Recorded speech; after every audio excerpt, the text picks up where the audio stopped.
Good evening. I'd like to call to order the Committee of the Whole meeting for Monday, April 3rd, 2023. First off, any disclosure of pecuniary interest?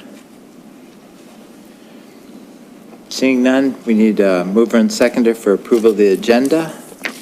Moved by Councillor Howe, second by Councillor Frake. Moved by Councillor Howe, second by Councillor Frake. Resolved that the April 3rd Committee of the Whole agenda be approved. All in favor? It's carried.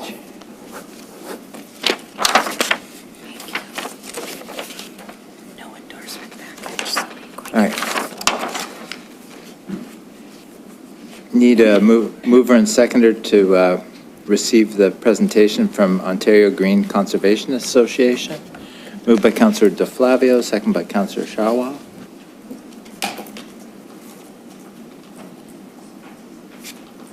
Okay, so they're going to come up.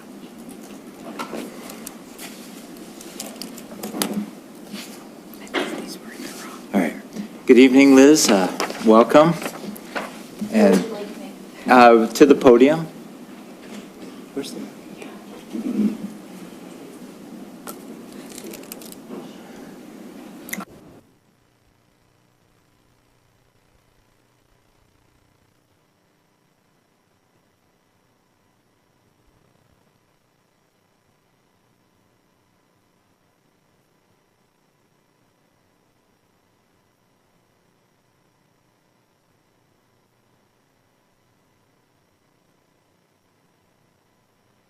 I'm the Executive Director of the charity Ontario Green Conservation Association. Next. Ontario Green is pleased to be working with the town of Grimsby, the Grimsby Environmental Network, and Sean James Consulting and Design on this project. Next. Some history. In 2010, the grand old white oak tree stand in Grimsby Beach became the first natural feature to be designated by the town to be of cultural or heritage value or interest under the Ontario Heritage Act. The area was once part of the Methodist campground picnic area. It has also been occupied by Indigenous people since time immemorial. Next. Unfortunately, in April 2011, a windstorm took down 16 mature trees and damaged the historic 350-year-old white oak that the park was named for. A few months later, the damaged white oak fell. Next. This disaster prompted the community to come together to generate a new vision for the park that included a kiosk, outdoor classroom and learning garden, a trail system, a sculpture art area, and benches made from the fallen trees. Next. The trail system was designed to protect treed areas and was made from natural mulch. Next. Many of the original ideas were implemented. Besides the trail, benches were made from logs and a kiosk was designed to resemble the Methodist temple that was built in the area in 1888. Next. As well, 400 native plants of 40 different species were planted. Next. The Rejuvenation Project was recognized with an honorable mention in the 2015 Niagara Community Design Awards. Next. Unfortunately, some aspects of the original plan were not implemented, including the learning garden and the outdoor classroom. Also, a long-term maintenance plan was not implemented, although some private citizens did their best to continue to monitor the park and add more native species. And here I'd just like to make a shout out to Bruce McKenzie, who did a lot of that work. However, without regular maintenance, a number of invasive plants began to overtake the plantings. Next. Once again, residents came together to create a new plan for the park. Sharon Porter, who had been part of the group that protected the park in 2010, reached out to fellow Grimsby resident Annette Gibbons, and they reached out to Ontario Green, Sean James Design and Consulting, and the town, and a new partnership and plan were born, and both Annette and Sharon are here tonight. Next. So a little bit about the partners. Ontario Green is a charity that provides environmental education in classrooms and communities. Since its founding in 2012, Ontario Green has provided environmental science presentations to more than 88,000 students throughout Ontario. As well, it partnered with the Fleming Foundation and the Town of Lincoln to create the Val Fleming Butterfly Garden at Beamsville's new Rotary Park. Thanks to recent donation, Ontario Green was able to help with the initial funding that kick-started the Grimsby Park Rejuvenation Project. Next. Sean James is a master gardener who graduated from the Niagara Park School of Horticulture. He teaches at Mohawk College, has been the expert on CBC's Radio's Gardening Show, and has been recognized for his work in creating eco-friendly gardens. A much sought-after speaker, Sean also designed the garden at the Val Fleming Butterfly Garden in Beamsville. Next. The Grimsby Environmental Network was created to encourage people to protect and enhance the town's natural environment.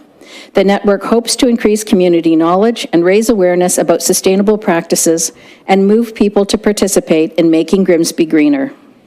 Next. The Town of Grimsby, through Director of Community Services Sarah Sweeney and her staff, have been very supportive and helpful in getting the project underway. Next. It was clear that the first problem that needed to be tackled was the removal of invasive species. Invasive species are plants not native to the area that are aggressive and that can outcompete our native species. Next. As well, some aggressive native plants, especially grapevine, had to be brought under control. As you can see from the photo, grapevine was smothering everything, including the trees. Next. Under the supervision of Sean James, crews worked for 4 days last fall to untangle the vines. This all had to be hand done as carefully as possible to protect the trees and shrubs. Next. This photo shows just a small portion of the grapevine that was removed from the site. Next. Black locust, knotweed, and multiflora rose are just some of the invasives that had to be removed. Next. In the case of trees like black locust, herbicide was carefully dabbed on cut stems to prevent regrowth. Removal of knotweed will occur this spring. Next. The new plans for the park include the planting of native plants that support our native wildlife. And how important are native plants versus non-natives? My favorite example is a native white oak. Native white oak supports almost 500 species, whereas something like a Norway maple supports 2. So our native animals need the native plants they co-evolved with to survive. Next. Native plants are also extremely important for pollinators, not just for their nectar, but also because the native plants feed their larvae. Next. The plan for the park is to have 2 pollinator gardens. The area for the large garden was solarized and mulched last fall in preparation for a fall planting this year. Next. The large pollinator garden is approximately 60 feet by 40 feet and will have a mulch path throughout it. Next. So these next 2 slides show just some of the native plants that will be part of that large pollinator garden. Next. There are currently 2 small native trees in the garden that will remain, and these pictures show what they will look like at maturity. Next. And this slide shows a small pollinator garden that will be planted in another area of the park and some of the native plants that are planned for it. Next. It's intended that the pollinator garden will be planted by community members engaged in the project by Grimsby Environmental Network with support from the Parks Department. Next. So there are many opportunities for continued enrichment for the park, which the partners hope to pursue. They include improved signage, an ongoing maintenance plan, community activities at the park, and more. Next. So in conclusion, we are grateful for this opportunity to provide you with information on this project, and I would be pleased to take any questions that you have. Thank you. Thank you very much for your presentation, Liz, and certainly insightful and certainly reestablishing native plants in Grimsby and in all of Niagara is certainly high on my list. Questions or comments from council? Councillor Korstanji. Through you, Mayor. Thank you. I didn't know the story of that park, and I actually didn't even know that it had a trail. I didn't know it existed, let's be honest. But I don't live in that area, so I wouldn't really. But I didn't know the story of it. I didn't know how it sort of was rejuvenated, how it sort of was let go, and now all the work that you guys are doing. So thank you for that. And thank you for the education on it.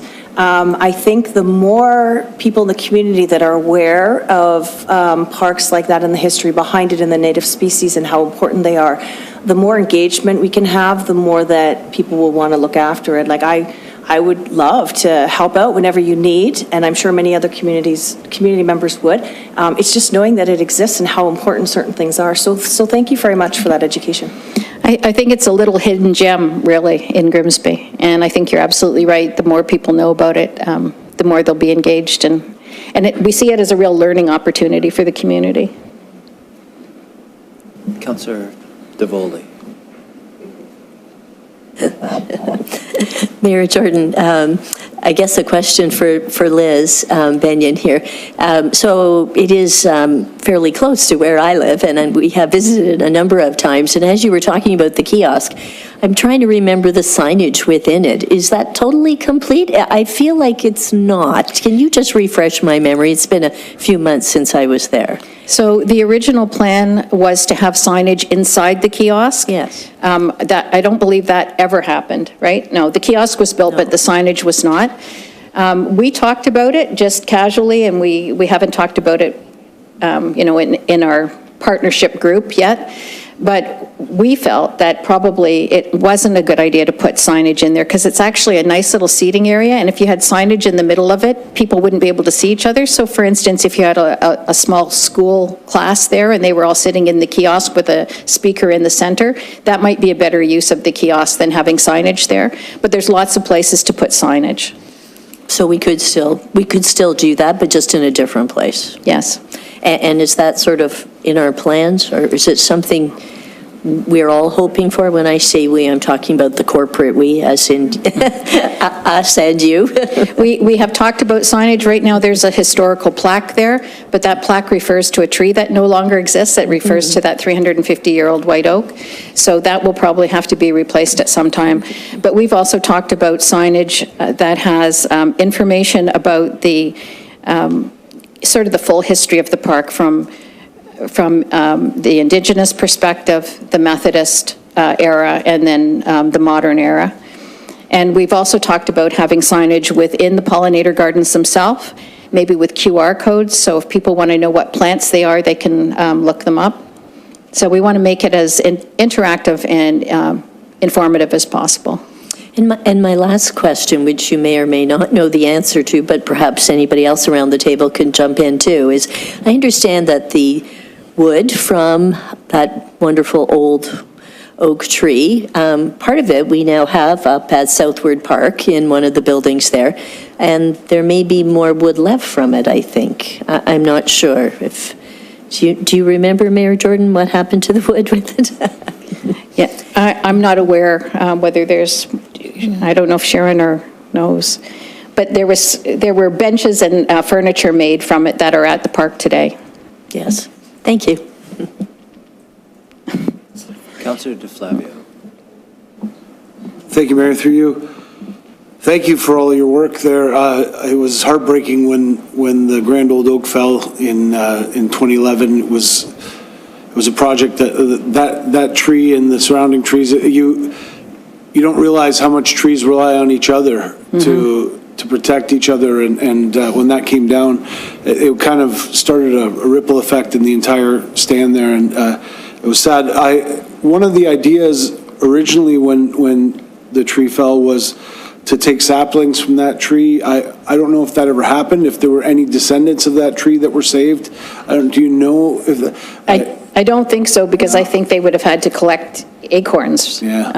And that would have had to have been done before the tree came down. Yeah, that's sad, because that was part of the original plan for planting in that area, and Thank you for everything you've done. The goal has always been for that to be a teaching area, you know, with Grand Ave right next door, but also with the early year center there and all of the other community schools. The goal was always to do what you're doing, what you're talking about doing now, and that is teach kids and adults about native species, about the history. And I love the fact that you're including the Indigenous history, the Methodist history, and modern history, because it is really one of the things that we talked about when that was designated was that tree that has now since fallen has seen the entire history of Grimsby. And you kind of wish you could have, you know, a snapshot along the way of all the things that tree has seen and all the people that have passed by it over the years. So thank you for what you're doing, and please let us know what we can do to help you. Thank you. Councillor Vardy. Thank you very much. Thank you, Liz, for a fantastic presentation. It's just such a wonderful project, and I hope it's something that the Green Committee can look at and see if there's a way to replicate this kind of project or other projects like this in other areas in Grimsby. We'd be happy to help, and speaking on behalf of Ontario Green, we'd be happy to help with future projects. Thank you very much. Councillor Frick.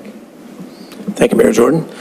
Hi, Liz. Thank you for the presentation, as usual. Well put together, well said. And I'd like to look at the audience here and thank them, because I know every single one of you guys have been involved in every single green thing that ever happened in the beaches.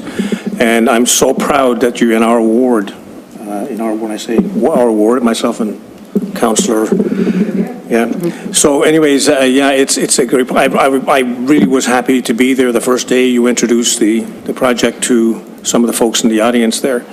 And I do go there quite frequently. I think it's a great place to go hide and meditate, and I've taken a few people down there quite often, and they think it's great. It really is a hidden gem, and there's so much more I think we can get out of this little park, and it's got so much history. So thank you so much for all the work you guys do. It's absolutely fantastic. Thank you.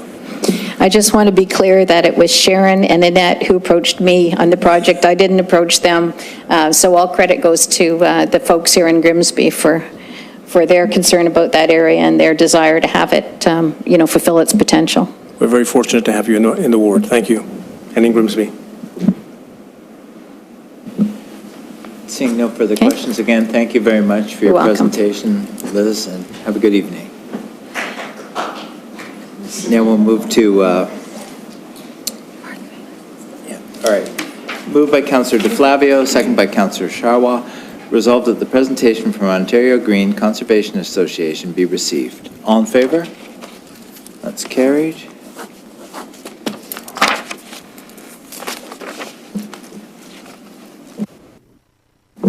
All right, now we're moving to report TC 23-05, Standing Committee Terms of Reference, Draft Calendar and Procedural Bylaw Amendments. Bonnie? Thank you. Through you, Mr. Mayor.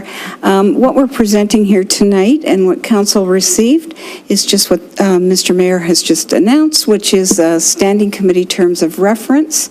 And just to remind Council that these are sort of living documents, and as the committees are set up and start to work together, we're assuming that there may be some changes along the way. So we're guessing that this is how they're looking, and this is as close as we could come in our discussions. The calendar, again, is a bit of a living document. It's setting up as many meetings as we can early on and to hopefully get you started, and hopefully it works for you as well. Again, staff were doing their best to try and fit all the committees and council together, as well as some of our important advisory boards. And added to that, we've added some changes to the procedural bylaw, and they're minor at this point. Our plan is to bring back the procedural bylaw with some further changes. There's some discussion of how we might add some more efficiencies to our bylaw, put some more things like firm up certain times of meetings, etc. So this is a first go at it, so I'm open for questions. Thank you. Thank you, Bonnie. Questions from council? Councillor Bradzi? Thank you, Chair, through you. I just had one question regarding the terms of reference of some certain committees in regards to it's specifying that the chair has to be a resident volunteer of the committee. And I'm just wondering, is that something we're looking at, or are we looking at continuing on with those?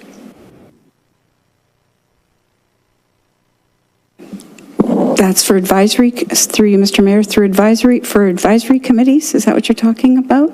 Yes, normally they are residents of the township. I don't know, I think it's the same here. I didn't deal with those immediately, where this is more about standing committees. Sarah, do you have anything to add to that? So you, Mr. Mayor, just to clarify, the standing committees, the chair is a member of council.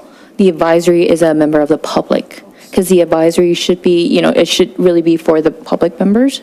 So that's why it would also rotate as well, right, if possible, but we would prefer that a lay member be the chair for advisories and that a member of council be the chair for standing committees. Okay, I just would have thought it would have been a member of council for both, so just wanted the clarification. Thank you. Councillor Howe.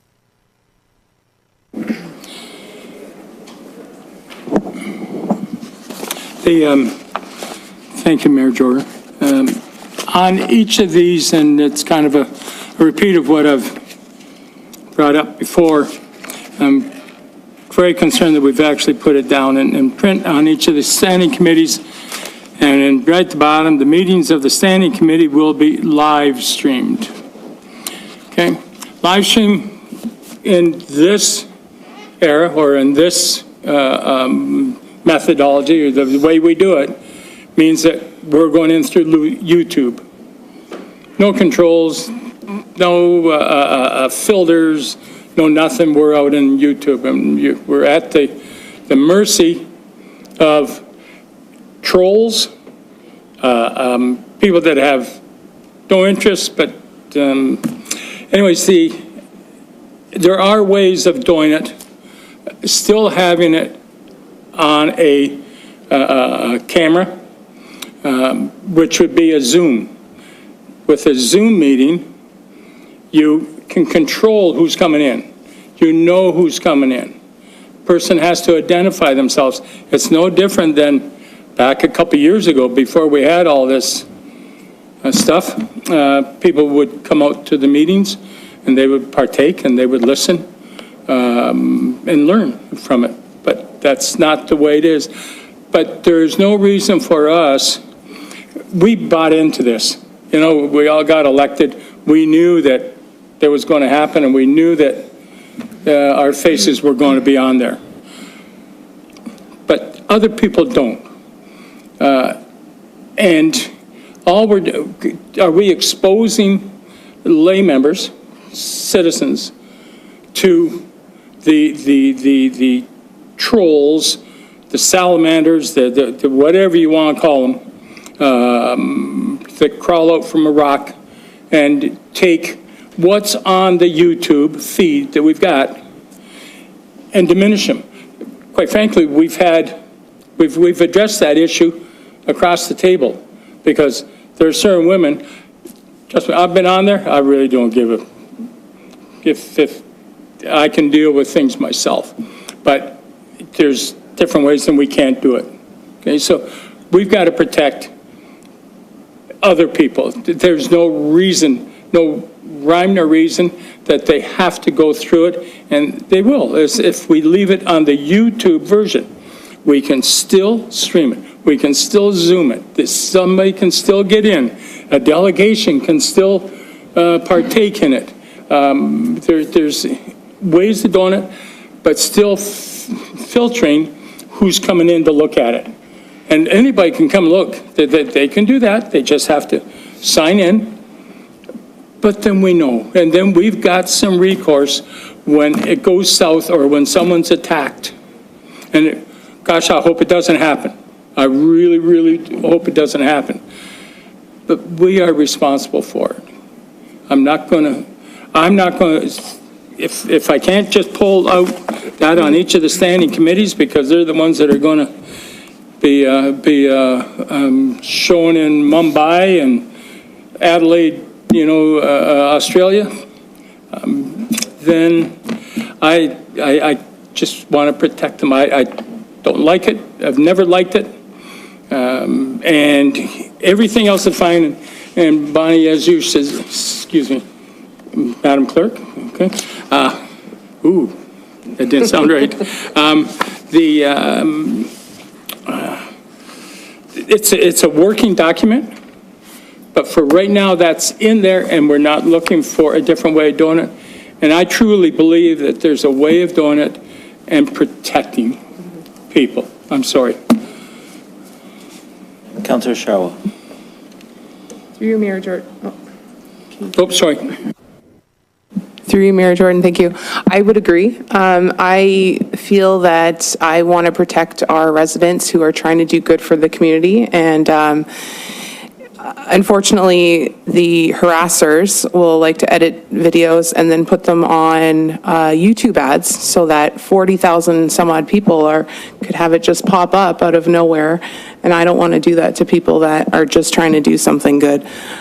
So I'm okay with Zoom or however we need to do it, but as long as we have, people can come into the meeting, it's open that way, and also that the minutes are thorough, then I would support that way as well.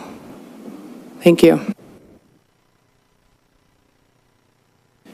Councillor Korstanji. Thank you, through you, Mayor. I support that. It's unfortunate that that's the way it has to go, but I believe that the safety of the resident and the mental health of the resident has to come first. My concern is with the Zoom, you can still do that, and that has happened, and it did happen to previous members of the Heritage Committee. So we still have to figure out a way to protect that as well. But also, if a resident comes in here and uses their cell phone to record it or to live stream it, they still have that same access. So I think we need to look at that as well.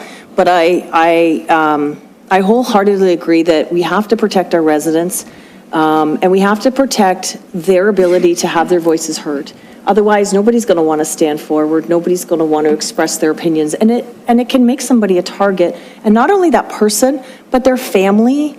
And everybody associated with them. So I do support it. I think we need to look at some more aspects of it to protect in other areas as well. What I would like as a counselor, though, is access, because unfortunately I can't make every meeting, so I would, if I want to go back and reference something, I would still like to be able to access that information somehow. So whether it is very thorough minutes or there is a Zoom link that council has access to so we can rewatch it, I would like that. Thank you.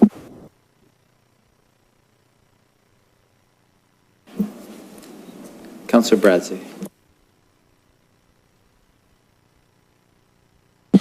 Thank you, Chair, through you. While I understand the sentiments of everything my fellow councillors have set up here, I just think this is a very slippery slope if we go down this, and we're borderline going down the censorship route. And I want to be as transparent as possible. As being as transparent as possible comes with consequences. And yeah, we all signed up for this and the residents didn't, but at the same time, for a lot of these committees, a lot of these residents are virtually, essentially, extensions of council in this regard. And I think that some level of the same standard needs to be upheld, and we need to do, because the Zoom meetings might block the YouTube, but anybody coming in there, if we have 400 people coming into a Zoom link, how do you know who's recording that? How do you stop that? How do you police that? I think we're going down a very slippery slope, and I think we need to be cautious. Councillor DeVoldy. Mayor Jordan, I would just like to re-echo some of my fellow councillors' comments that I do share the same concerns for our citizen volunteers. Certainly, I think I would like to have that part pulled from the drafts right now and just send it back to staff for further thought as to how we could do this.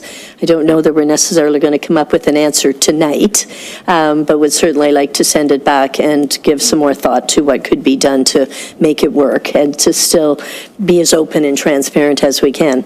That's my first comment. My second comment, though, we do have various appendices and things attached to the report, too. Would you like to go through them one by one, or are you okay if I just ask my questions about any and all of them?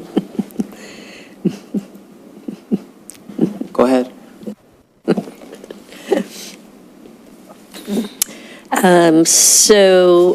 Under the, I'd like to ask some questions about Appendix A, the Standing Committee's terms of reference. And my first comment I would like to make is that this really is our first draft at a more detailed list. I can tell that they were probably, the terms of reference were probably created by various people, I'm assuming from the various departments, because they are all slightly different in the preamble and how things were listed.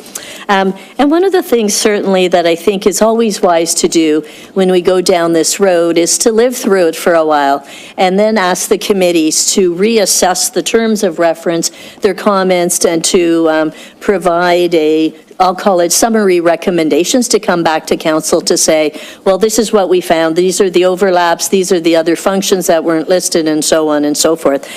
Because just as I was looking through some of these, and I will just give you some brief examples, when I got to, finance as an example, we list things like risk management. Risk management falls within many committees and within every department of the town. And so we know that risk management from a finance perspective will be slightly different than risk management from a public works perspective, and so on. And so although there's some overlap, really important ones that are listed everywhere. But likewise, I'm going to say even things like under finance, it says the appointment of the auditors. In other municipalities, they either have audit subcommittees or the finance committee takes on the work of the audit, and I would like to see that just to say the audit function, rather than the appointment of the auditor. So there's, or things like we're going to all experience changes in legislation. There are changes coming under CPA Canada's rules on public sector accounting and so on.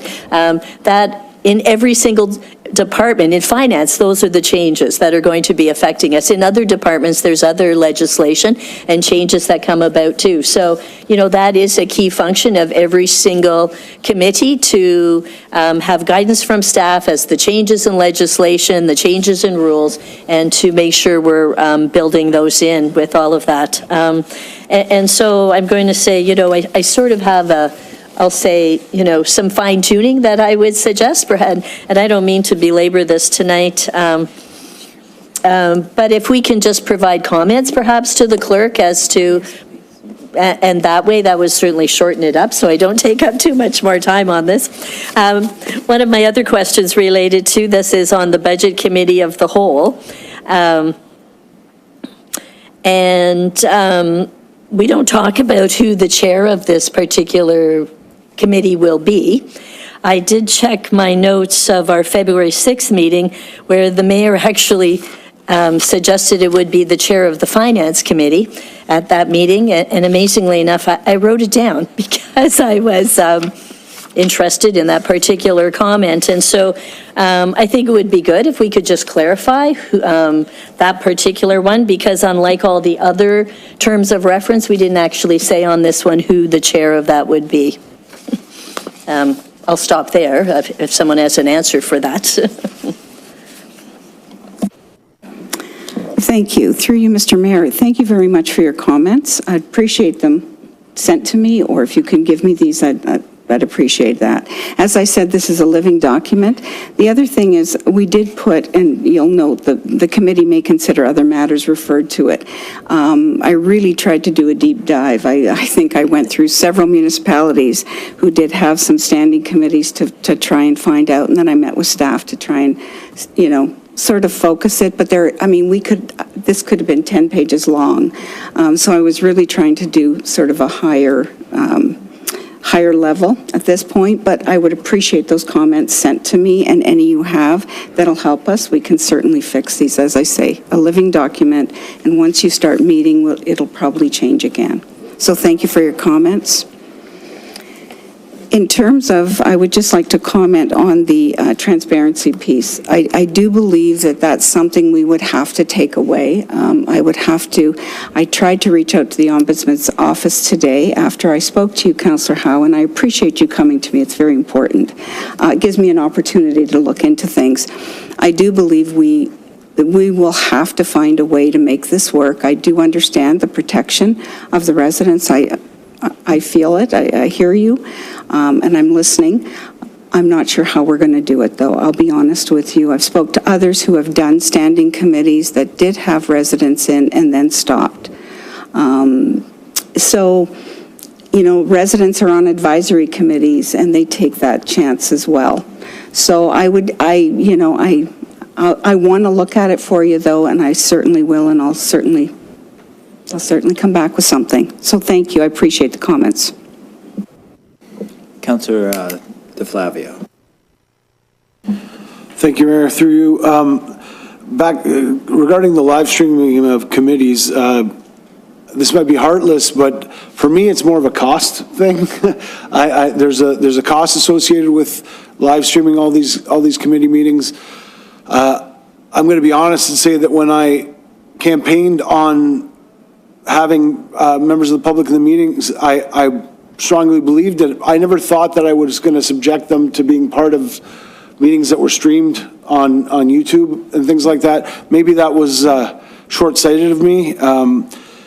The bottom line is every time we have a meeting that's streamed, there has to be staff members here that are trained on the streaming. There has to be staff members in the background to support that, so tech staff around that are probably being paid overtime. There's a cost associated with all these things. And the truth is, the buck stops with council. So I think we need to continue to stream council meetings, maybe choose to stream things like statutory public meetings for planning, committee of adjustment meetings, because those are all really kind of contentious meetings that really, I think, need to be, that people would be interested in. I don't know that, I don't want to pick a specific committee, but I don't know that they would be interested in watching even every specific committee. I'll leave that up to the council to decide that. I know that having been a member of pretty much every committee over the years, there are things that we did, for example, with the Recreation Committee, which is now Community Services, like we would have meetings at the different facilities throughout town so that the members of that committee would see those facilities. So one time we would have it at the pump house, another time we would have it at the Peach King Center, and you'd move that committee around so that people became familiar with the facilities that the town had. When you stream them, that means every meeting has to be right here in this building. So that's a downside to it. So the upside is everything is recorded, and I don't want to take away from that. What I want to say is that we're the ones who are accountable as a council. So our meetings definitely need to be streamed and need to be put up on YouTube. Does every individual subcommittee meeting need to be streamed and put up on YouTube? I don't think it does, but I'll leave that up to a vote of council. The last thing I wanted to say was I did send a note to our clerk, and I thank you for the quick response. I think the timing of the meetings, the time that the meetings occur needs to be put into our procedural bylaw, and I hope that we can bring that forward as a revision. We are a part-time council, and I think that we need to be conscious of the fact that in order to be transparent and open and allow for the public and council members to take part in all of the meetings, everything that council does has to be after regular business hours. And that means everything, like interviews, subcommittee meetings, anything that we do as a council, I believe, needs to be after regular business hours, because people here have regular daytime jobs. We're not paid enough that this supports us in our daytime jobs. And further to that, members of the public, we want them to participate in these meetings. And if we have them during business hours, other people have jobs too. It's always been evenings. I think it needs to continue to be that. So those are my few points. Again, I'm open to whatever people want to do. I'm conscious of the cost. I was going to bring it up during the budget portion in the council meeting, but I'm concerned about the cost of this, the constant streaming and all of the staff that's needed to support it. So those are my thoughts, Your Worship. Thank you. Thank you. Councillor Howe, then Councillor Korstanji. Just say, Mayor Jordan, just a quick comment, if I could, to Councillor Baradzi. Censorship is not what I'm looking for at all, and anybody can still have a say, so it's not censorship, and I understand where you're coming from on that one. The Councillor, yeah, thank you.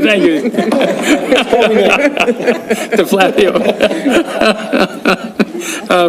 You're commenting about moving them around the meetings. And in a Zoom context, you could, because I believe, and I don't know much about it, but as long as you got something like this, and probably a screen and a Chromecast, you can throw it up on there and you could have it just about any place. Okay, so you can visit that. That's for further, I'm just putting that out there, okay? Thank you. Councillor Korstanji. Through you, Mayor. I do agree with Councillor DeFlavio and on many of the points that he made. Because the advisory committees do report to council and council meetings are and will continue to be live streamed, all that information is available. If the public is allowed to attend in person the advisory committee meetings, it's not censorship because they have the opportunity to be here. They were never live streamed before COVID, so I mean, I don't see it as an issue. So I support not live streaming and protecting the residents. We can say, I disagree with the statement that we signed up for this. We signed up to be on council. We didn't sign up to be defamed and harassed, and that's not a part of being on council, and I think we need to stop normalizing that narrative. And I don't think that we should expect our residents to, just because you went on an advisory committee, that you're subjecting yourself to that as well, and that's okay. So I agree with Councillor Howe and Councillor DeFlavio. Go ahead, Sierra. Sorry, just to clarify, we did not have plans to live stream advisory committees. It was a standing committees. Yeah, just to. I thought both, yeah. Yeah. All right, I think we've exhausted this. I just have a couple comments. I did campaign on openness and transparency, and I understand I still feel strongly about streaming standing committee meetings. And yes, if we get people that actually cause harassment, I think when it happens, or if it happens, I think that's the time we come down hard as a council on the harassment and don't let people stop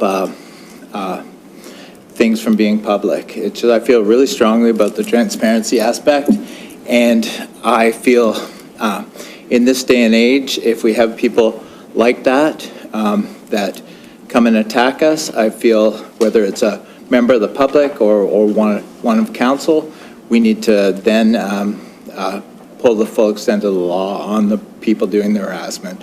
But reducing our transparency because of the chance of being harassed is just not the way to go.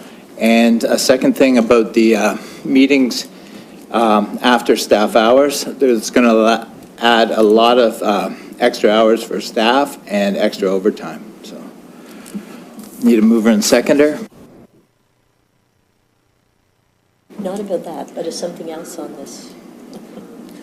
I think we've had enough discussion right now, so I need a mover and seconder. But I do get a second chance. All right, Councillor DeVoley. Thank you, Mayor Jordan. I wanted to add some comments on the procedural bylaw. Would you also like us to share any comments we have back with the clerk on that too, in the same way as the standing committee terms of reference? Would you like feedback to come back Yeah, to the I'd clerk like that to way? see the feedback come back directly to the clerk, and then, That would because it be- is a living document, then we can get our questions done that way, and they'll be in writing, and it'll be a much easier job for Bonnie. Yes, because I'm just thinking, I do have a number of points, as you can probably tell from all my little pink notes here, and I'm thinking I don't want to delay the meeting and have it drag on. It would probably be easier just to send you the comments on the procedural bylaw as well, if we could, and certainly happy to do so. So might I ask then, will the resolution be to just receive Yeah, it, we're and then we'll receiving send our this. comments to her, and it'll come back to us, just so I'm clear on what will happen. Thank you.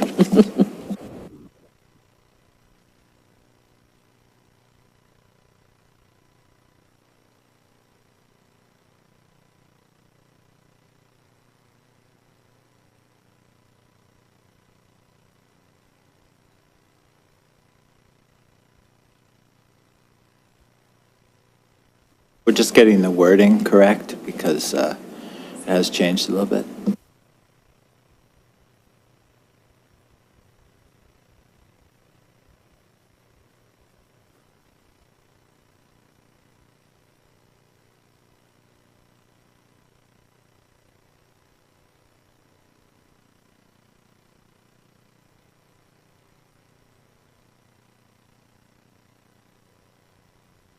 All right, so we need a mover and seconder.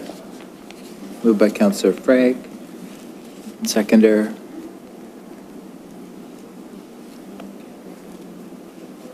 Do you want me to read the resolution? I'll read the resolution.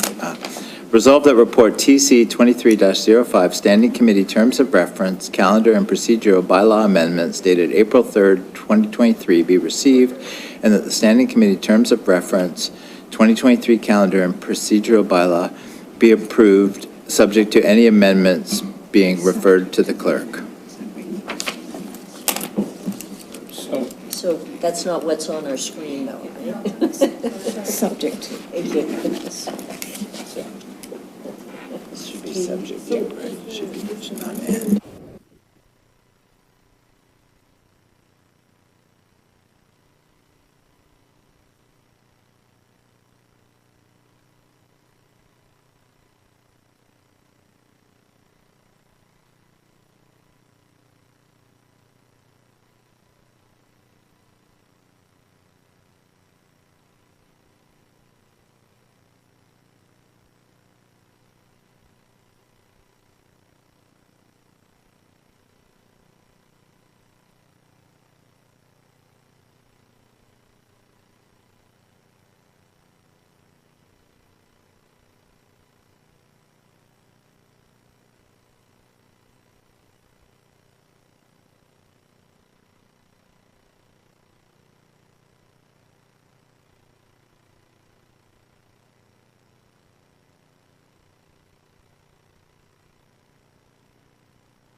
All right.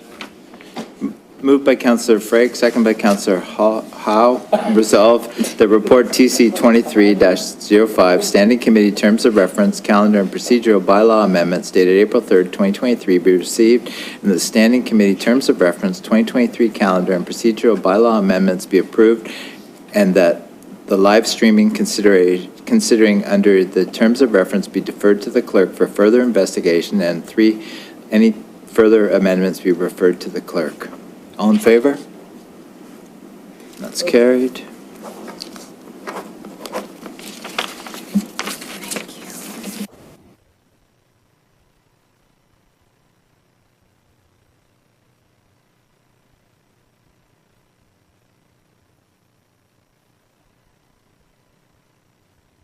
All right, now we move to Councillor Bradzi, notice of motion, procedural bylaw amendments. Whereas Grimsby's procedural bylaw, section 8.3, order of speaking states that a member can initially speak for 5 minutes with an optional extension of 5 minutes. The member wishing to speak a second time can speak for 3 minutes with an optional extension of 5 minutes. And whereas this procedure often allows discussion to go on longer than necessary and extends the length of our meetings, and whereas council meetings need to be run efficiently, therefore be it resolved that town staff prepare a report outlining options to amend procedural bylaw 20-65, section 8.3, order of speaking. Be it further resolved that town staff consider town of Lincoln's procedural 7.12, question speaking for order of speaking included below for information only. And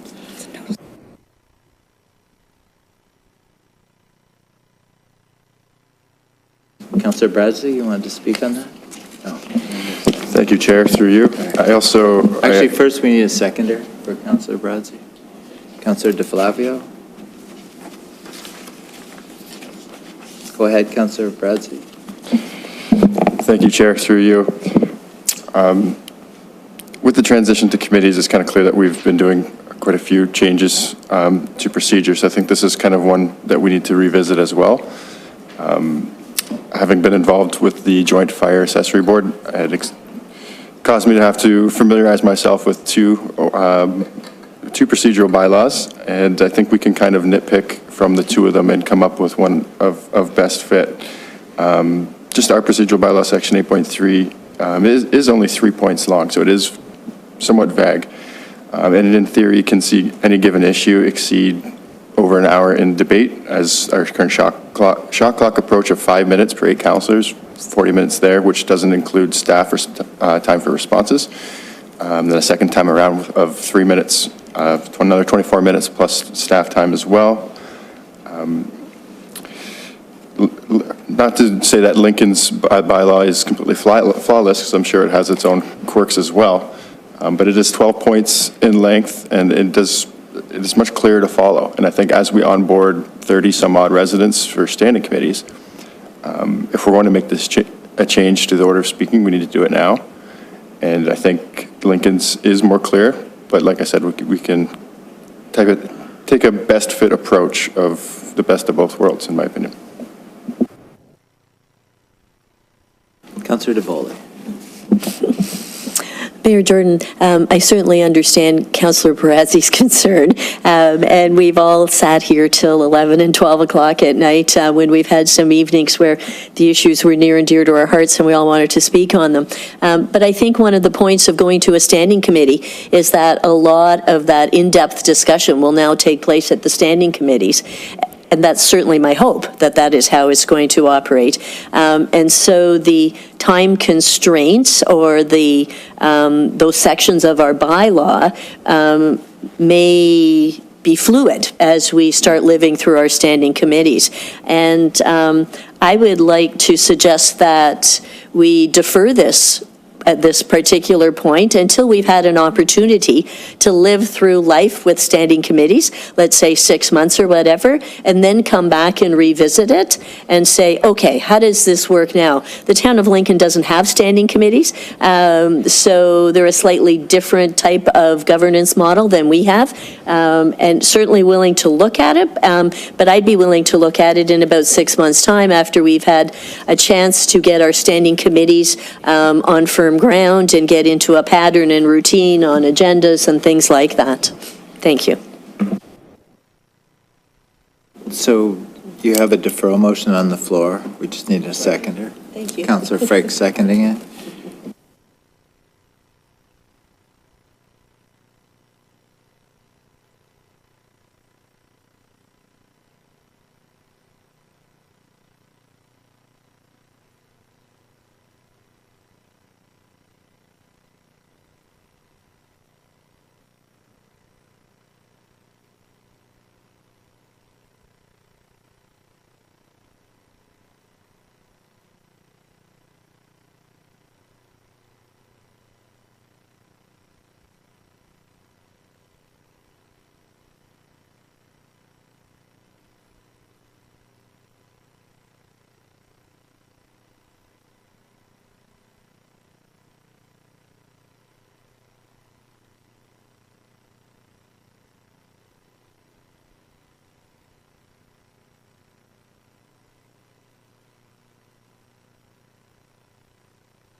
Moved by Councillor DeVoldy, second by Councillor Frake. Resolved that the item regarding notice of motion procedural bylaw amendments introduced by Councillor Bradzi be deferred.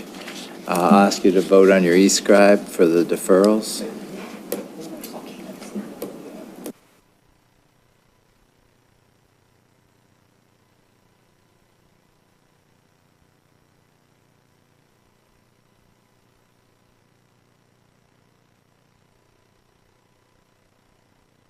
Mayor, I'm voting in favor of deferring.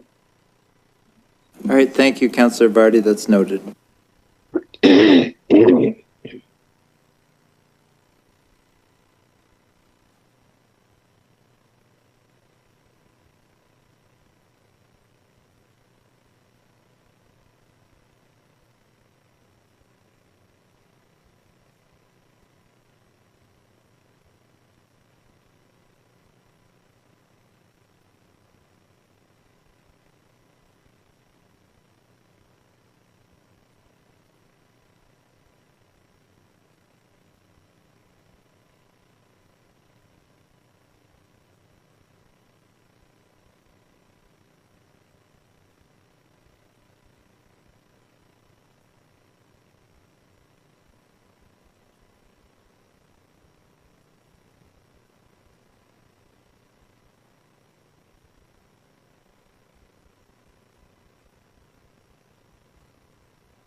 All right, the deferral is carried.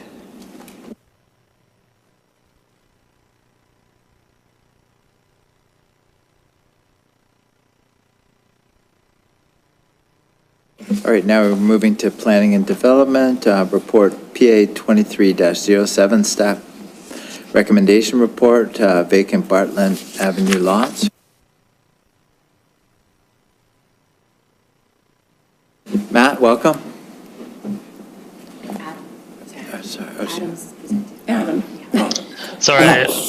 Sorry, Mayor Jordan. Adam, sorry. I just have a quick, I've got a quick presentation to go through. All right, great. Thanks, Adam. If Katie could put up my slides.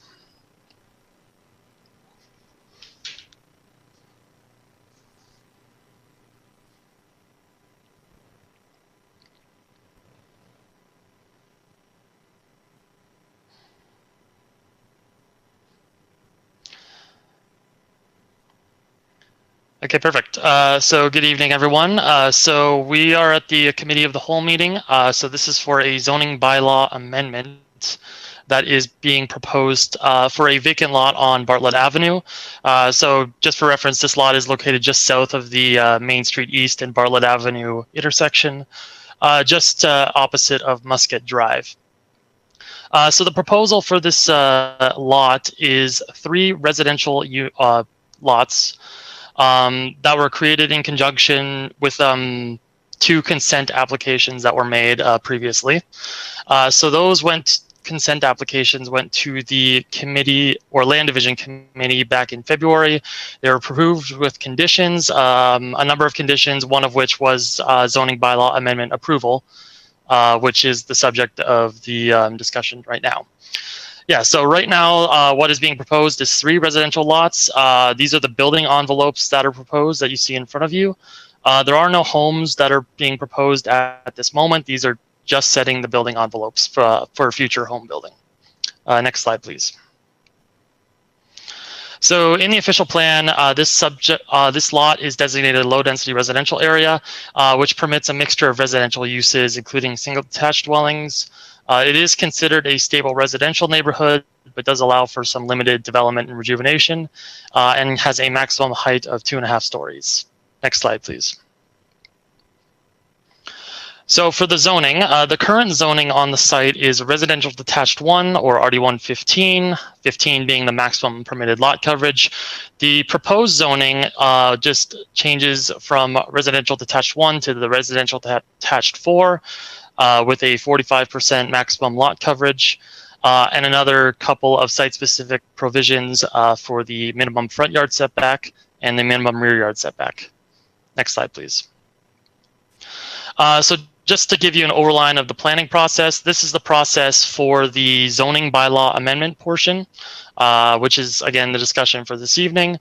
We had a public meeting previously on February 27th and received some comments from that public meeting to do some analysis and prepare a staff recommendation report, which is report 23-07. Next slide, please. So some of the comments we received, the main point of focus at the public meeting was regarding the future Bartlett Avenue extension and the potential for the addition of 3 driveways off of Bartlett Avenue and any concerns associated with that future extension. After the public meeting, I did also receive concerns about impacts to privacy on some of the adjacent lots in the area, mainly towards the rear and side. Next slide, please. So planning staff took back all of these comments and did a bit of an analysis on everything.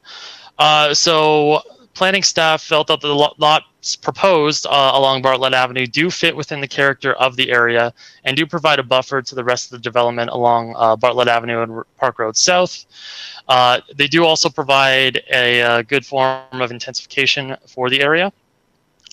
Proposed use, in staff opinion, would fit within the established character of the surrounding area, which is characterized by many lower density residential dwellings, as well as some neighborhood commercial as well.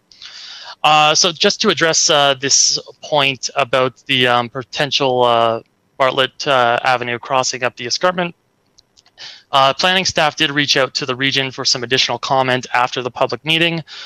The region had their public works team take a look at it, as any future entrance permits for those driveways to be accommodated on Bartlett Avenue would require entrance permits from the region. They noted that while the EA process is starting, it will take several years to find a preferred solution, as there are many agencies that would need to provide approved comments. So turnaround facilities would be at the discretion of future property owners, should they want turnaround facilities for ease of access. And then just to comment on the privacy concerns, planning staff did feel that the minimum requested rear yard setback of 7.5 meters is sufficient to minimize the privacy concerns. 7.5 meters is the general standard for the residential detached zones within the town for lots that are 30 meters and under. For over 30 meter long lots, it's generally 25% of lot depth, so slightly above 7.5 meters. So planning staff did feel that the requested setbacks were appropriate in this case. Next slide, please. So taking all that into consideration, planning staff are bringing forward these recommendations. That report PA 23-07 application for zoning bylaw amendment at the vacant Bartlett Avenue lot site, opposite of Musket Drive, which does have no municipal address at this moment, be received, and that the draft bylaw attached to that report as Appendix B be submitted to council for approval. Thank you very much. Thank you, Adam. Questions or comments from council? Councillor DeVoley. Mayor Jordan, I don't know if my question is to Adam or perhaps to our other planning staff who are here. But one of the, so I'll ask the question and whoever thinks they can answer it, please jump in. So when we allow this sort of development to take place on Bartlett and pretend that we're over the next mountain, and let's take that option and say, you know, that the Bartlett Street extension goes through, right? Or is about to go through. I think it would be really good if whoever is purchasing these properties understood that this area potentially could have a mountain access right in front of their property. Is there any way to require that the developer or builder build this into their disclosure to potential purchasers so that these folks who own these properties a year or two down the road are not shocked should the Bartlett Street extension actually take place? Is there any way to make sure that that disclosure is there for them to understand on their purchase?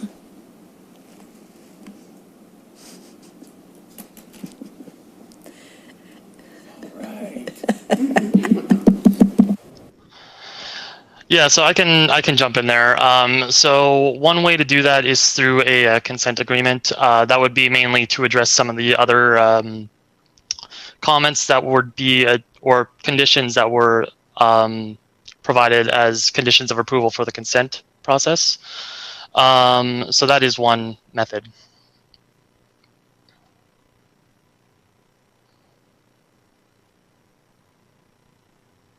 All right, Matt, did you want to speak further?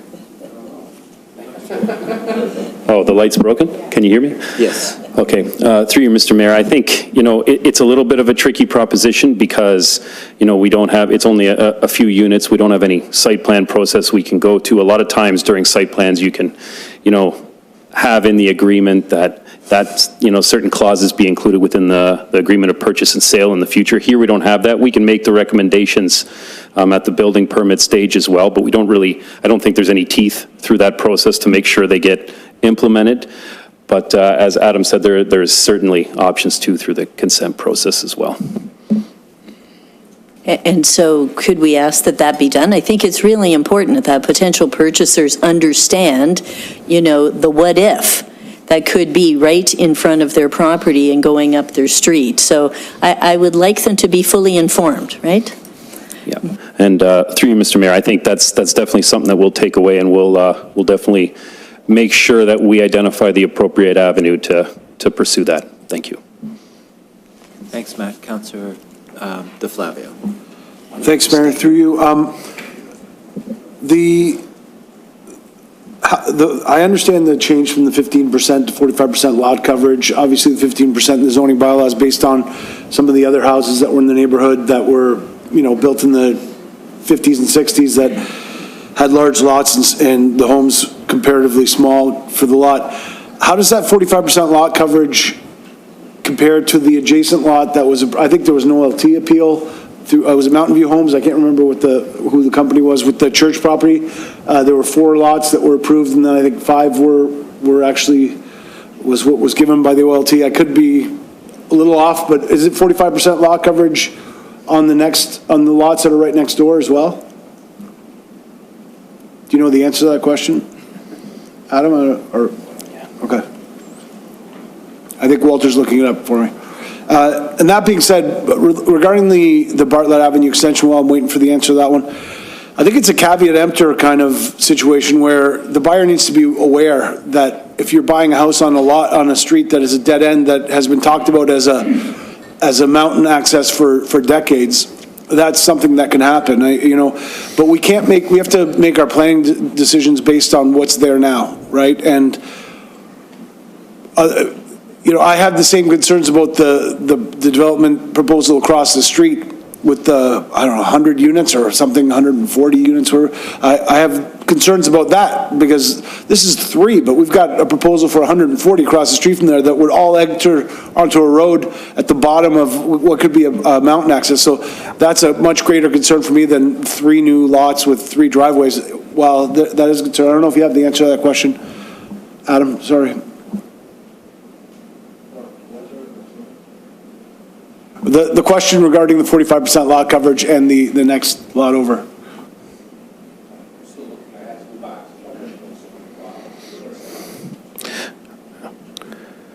And if I could, Mr. Mayor, just to dovetail into the second part of your comments, Councillor, about the other development and how it's got quite a few more units. That one's going to be subject to another layer of planning approvals as well. There would be, a detailed design process, and as I mentioned earlier, as a condition of that, we could ensure that that there's a clause in the purchase and sale that provides notification of that for that development.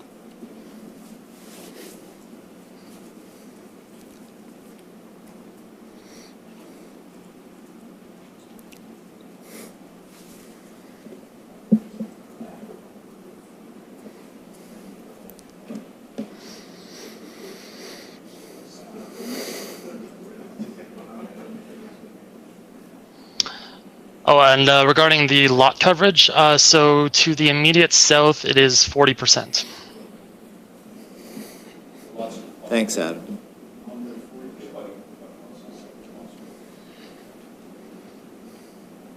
All right, seeing no further questions from council, we just need a mover and seconder. Moved by Councillor Howe, second by Councillor Sharwal.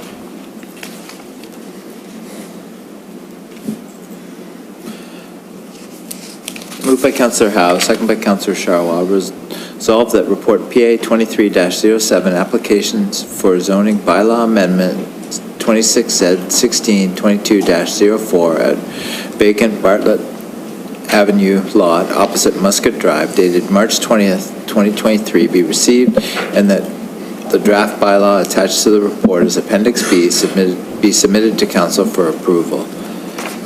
You can use your e-scribes to vote.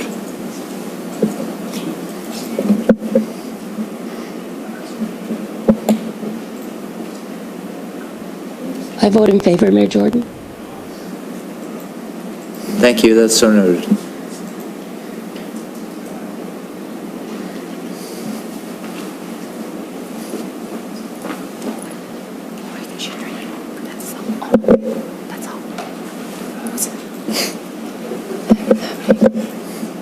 I thought it was just me.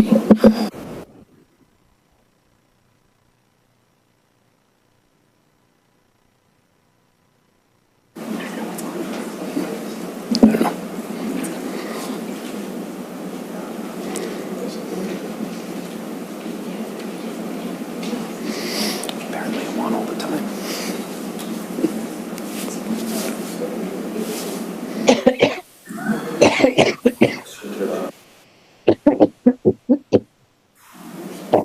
See what happens if I press it.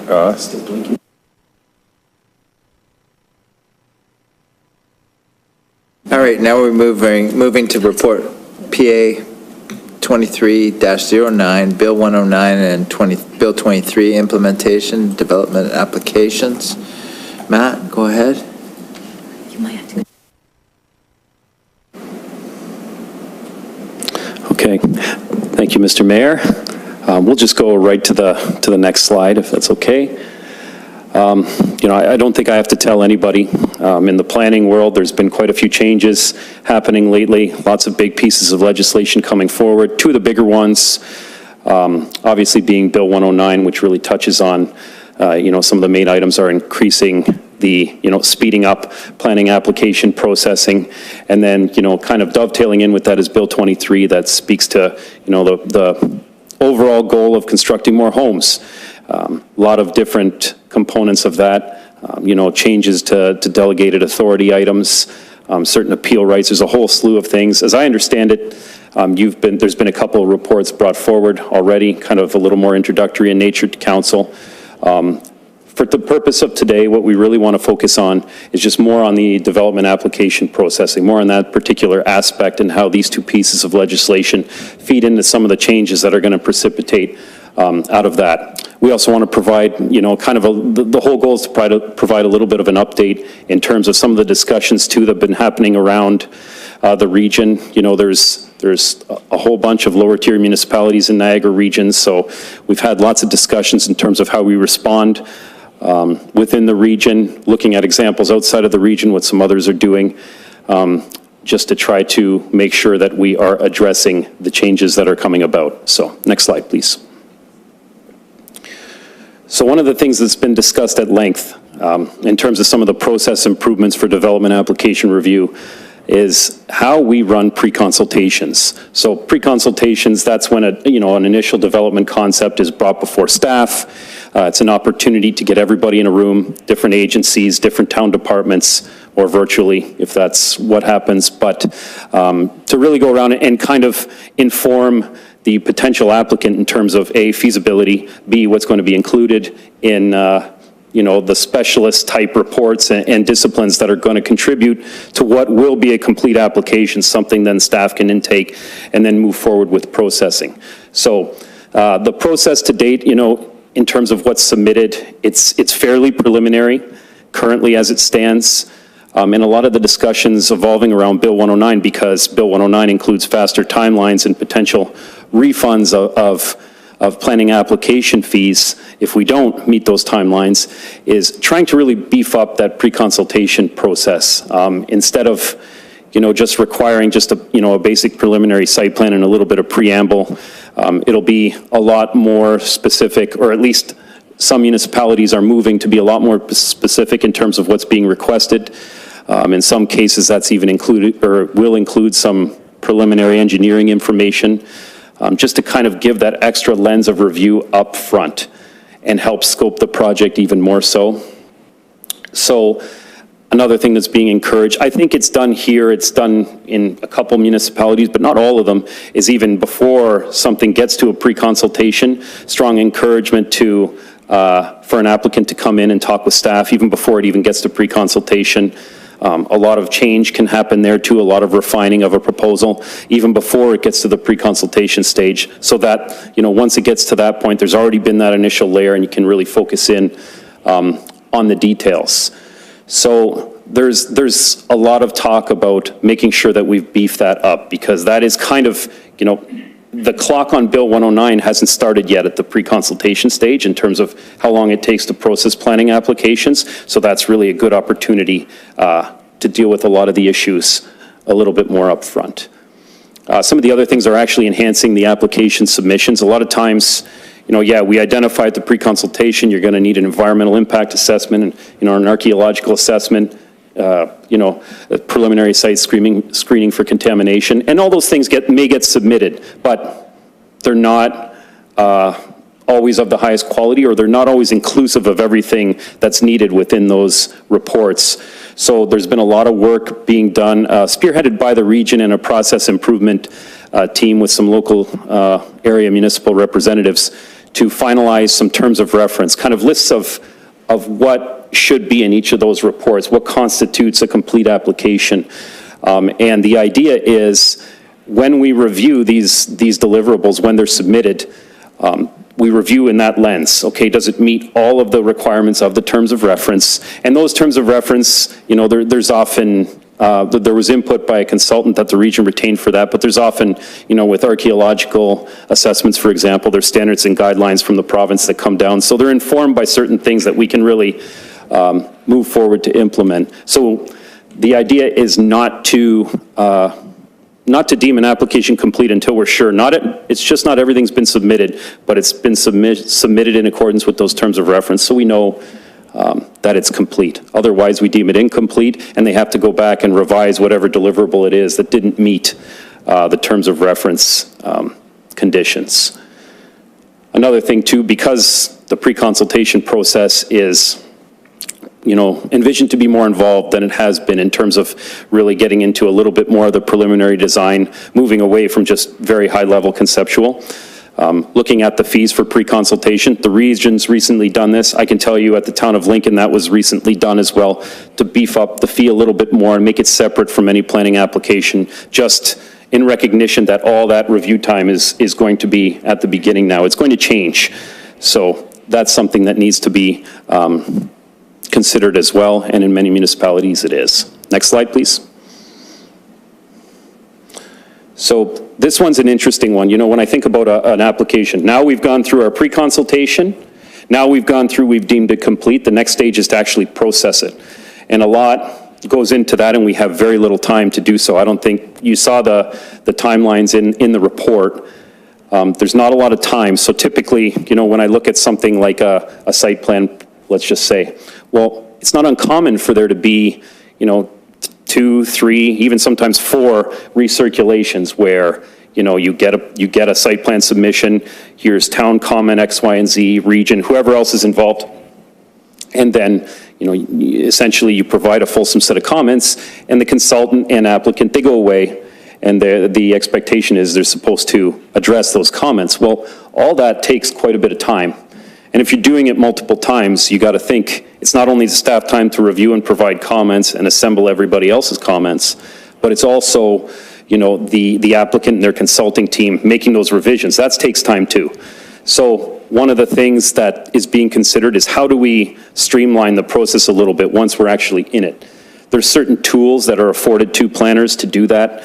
If I think of zoning bylaw amendments, there's things like holding provisions that can get used more and more, making sure that certain things that we need assessed are done. It's just maybe a little later in the process, so it's a conditional approval, so to speak.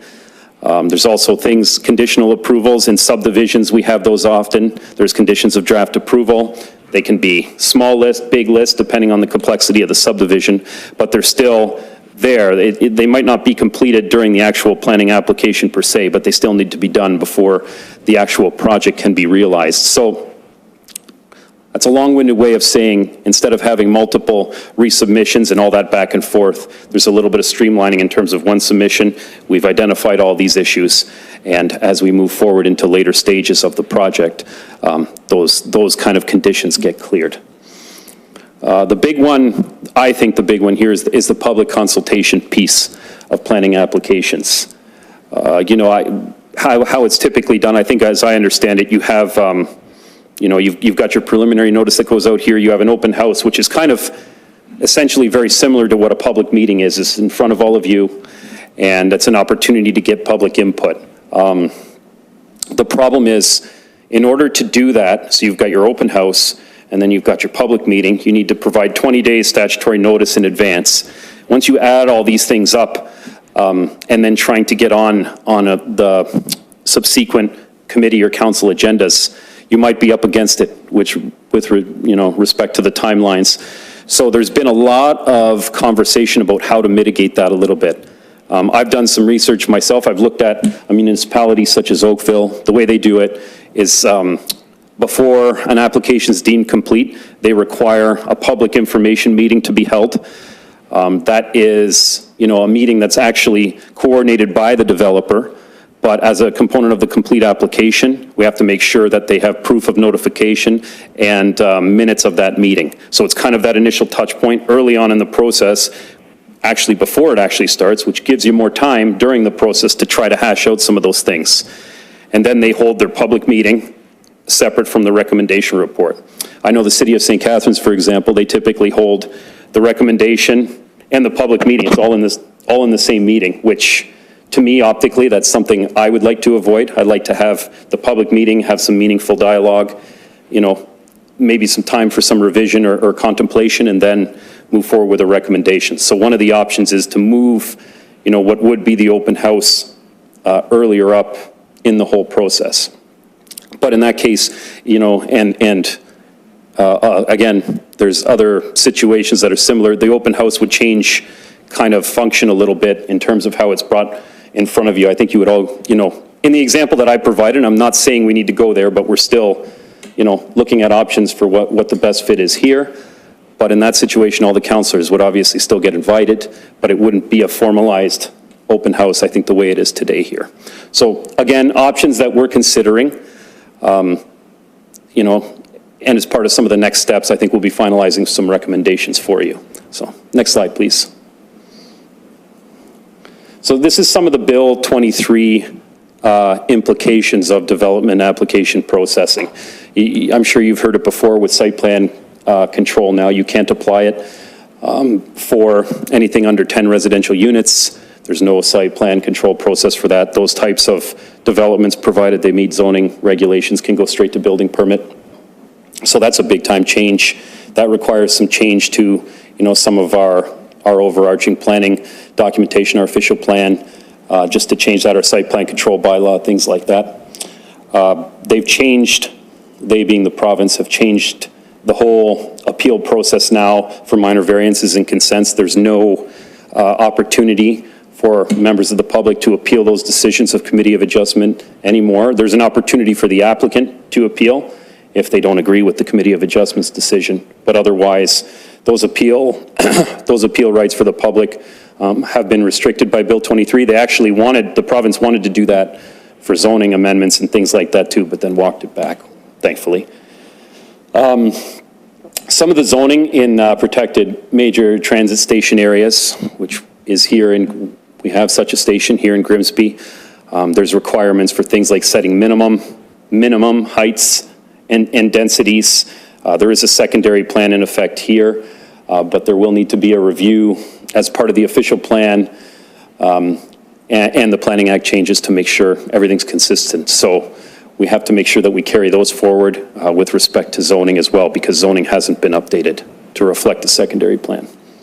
There's the as of right intensification now up to 3 residential units on a property as of right, 1 parking space per unit.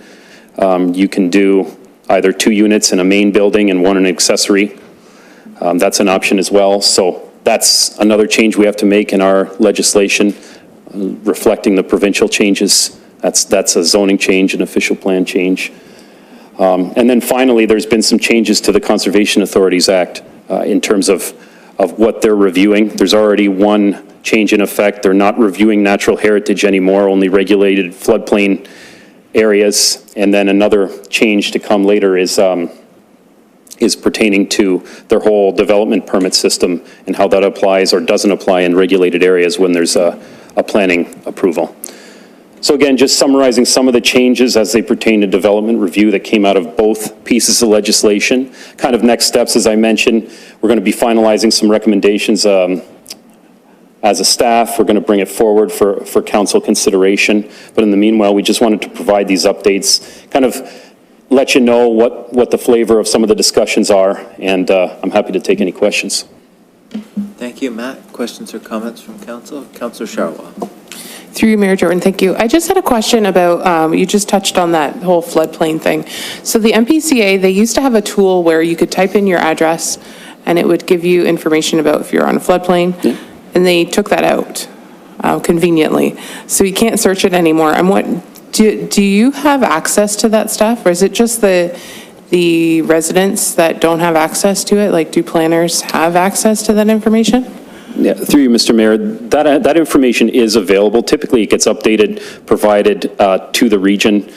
The regional staff often inform the lower tiers. That is kind of a service now that, and I'll get to it in the next presentation I'm doing, that we're working in collaboration with the region about. But yeah, it's unfortunate that got taken away for public consumption, but we still do obviously have access to that kind of information, floodplain mapping and things like that, and the updates. Councillor DeFlavio. Thank you, Mayor. Through you. Regarding the complete application, how is an application deemed to be complete, I guess is the question. It's determined by staff, by the planning director. And what's the process for starting the timeline? So, an application is complete, then what's the process for that timeline to start? As soon as it's deemed complete by you, then it's day 1, and there are 90 days for a council decision, is that? Yeah, through you, Mr. Mayor. So typically, the pre-consultation process will actually scope what submission deliverables are required to constitute a complete application. Again, that's kind of a roundtable discussion with everyone involved. They being the applicant, submits their application subsequent to the pre-consultation to us. We make sure that it's got all of the items that were identified in the pre-consultation.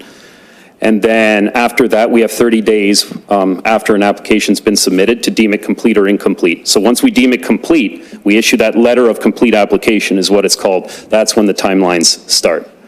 Okay, so you mentioned that sometimes there might be, an inadequate, let's say, soil samples or a parking study, or it's not until you or staff deem that to be adequate that that is deemed to be complete? Is that?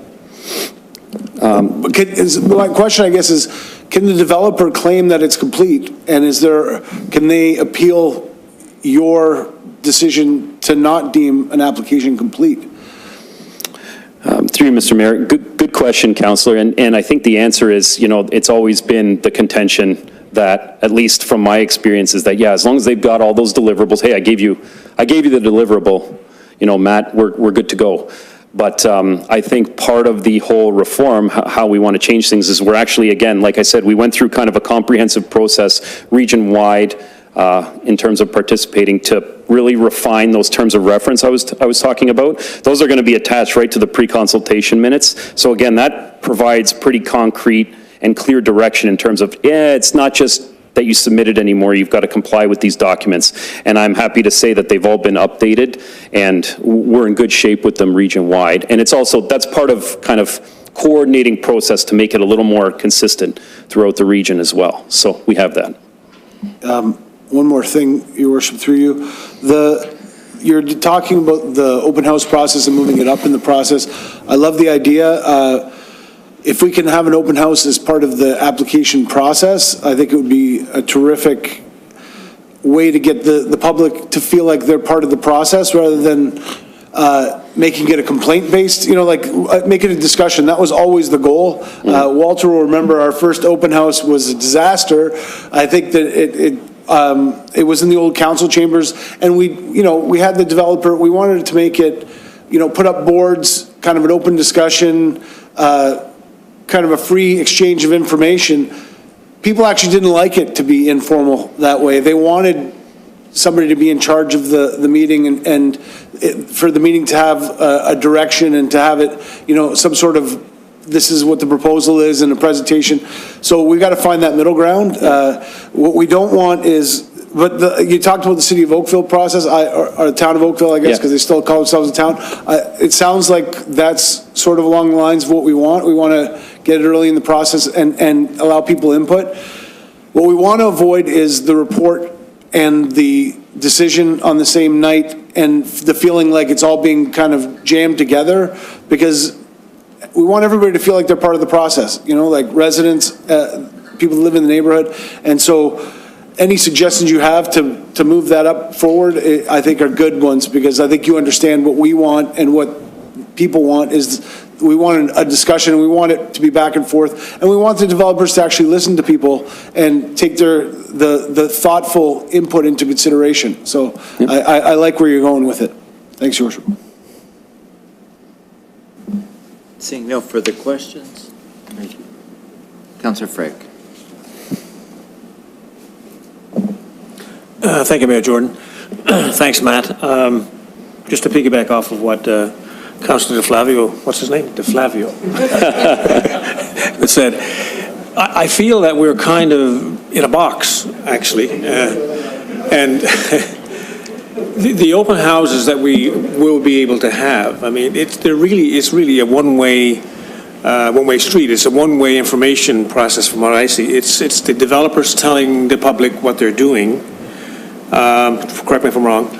The public is seeing the plans and all the different types of architect drawings and so on and so forth. But how much of what the public gives to the developer are they obliged to listen to? I mean, they can still go off and just do their own thing anyways, right? I mean, it's kind of like we're doing an exercise in futility. Because, and then of course there's the different size of developments. There's a small one, a big one, and the gigantic ones.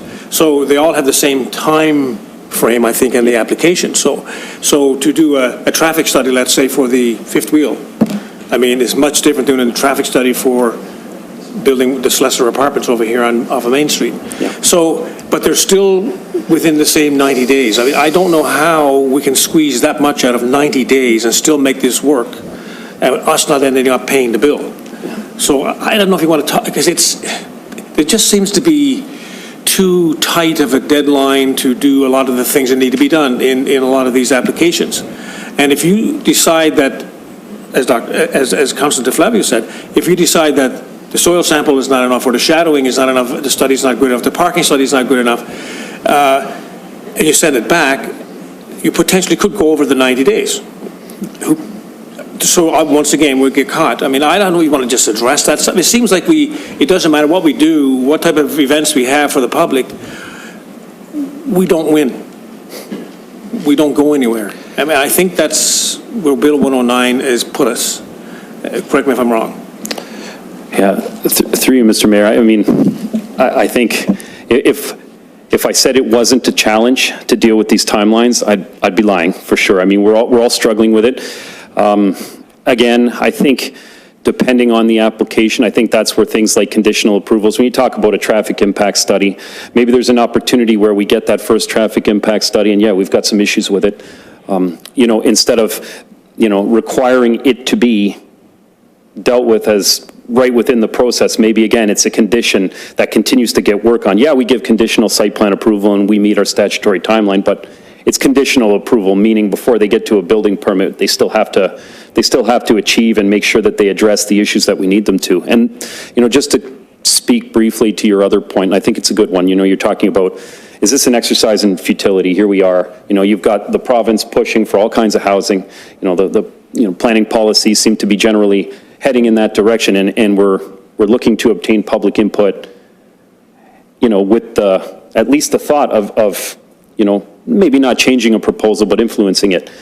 And, you know, I can only speak from the experiences that I've had. If you are able to hold some effective public engagement and you do it early in the process, I think that's important. And there's adequate, you know, we make do with what little time period we have, but if there's time in between, I have been able to achieve different tweaks of development proposals, different changes. Yeah, am I addressing every single one of the public concerns? Maybe not all the time, but I don't necessarily, I would hesitate to call it futile, because I do think there has been some positive change that's come out of some of the public input, at least that I've been a part of. So again, do we win? I think sometimes it's the small wins, but we certainly, it's not that it falls on deaf ears or nothing ever gets done. There definitely are changes. So just to follow up, so you mentioned that, you know, that the developers also, are they obligated to have an open house for the public? Or is that, I didn't get the impression that they have to do that, or they're not obligated to do it, it's just a nice thing they do? It's kind of a marketing thing more than anything else?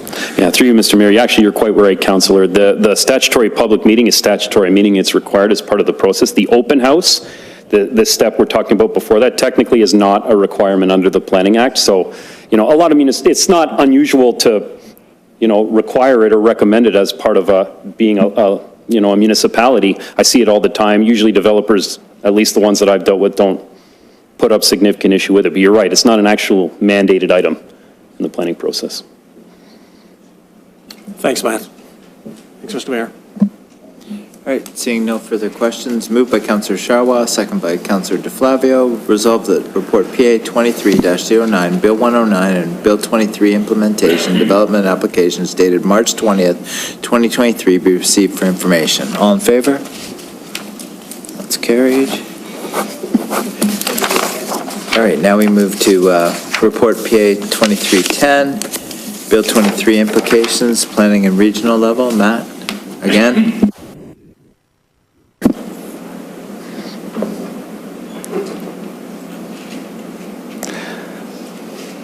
All right, I'll get you to just head right on over to the next slide.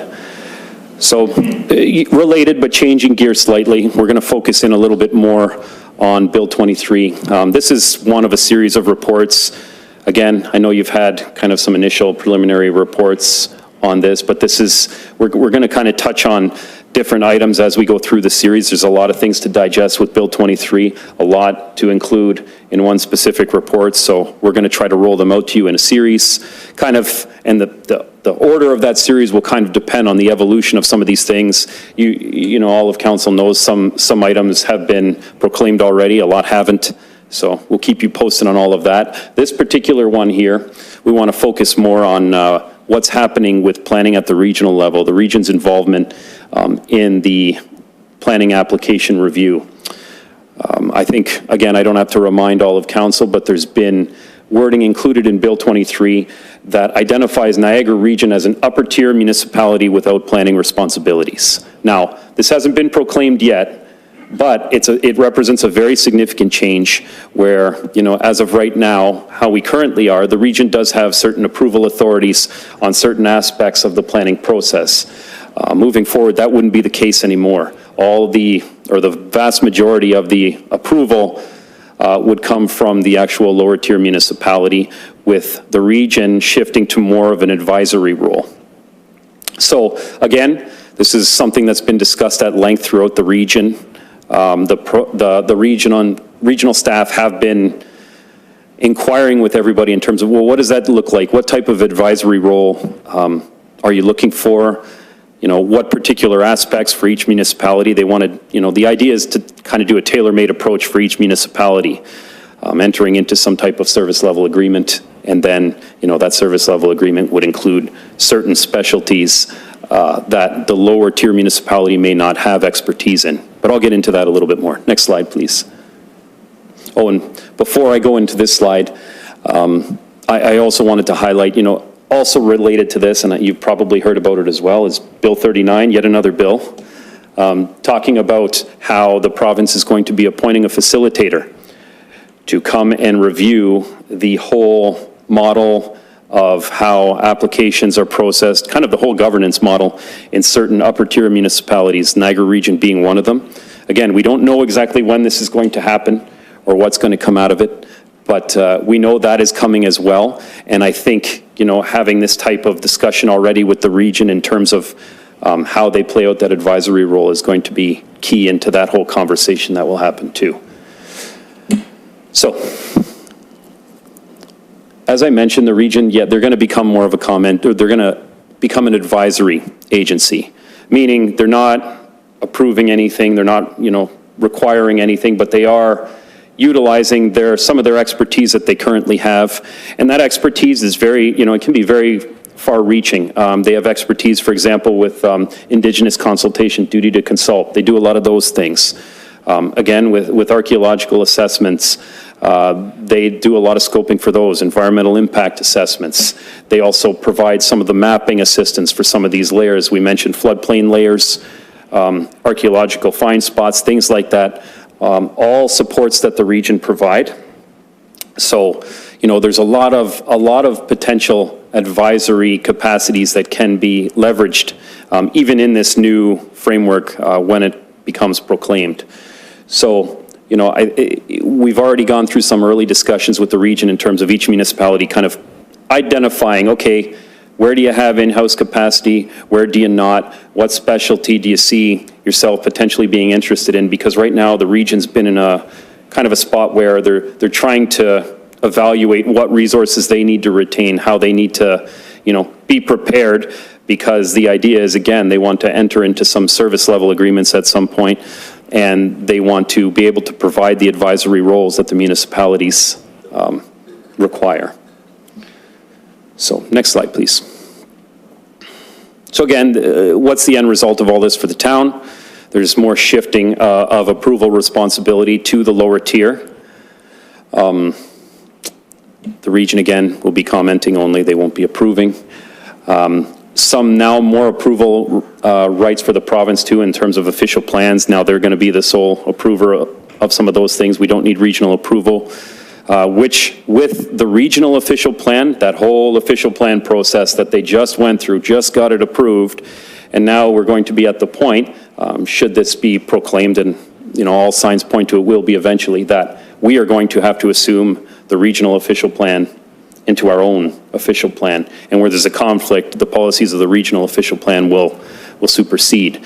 So that will all come out of, it was going to be a conformity exercise, but it will also come out of our official plan review that we're going to be embarking on as well, and update, because that's something that's coming up.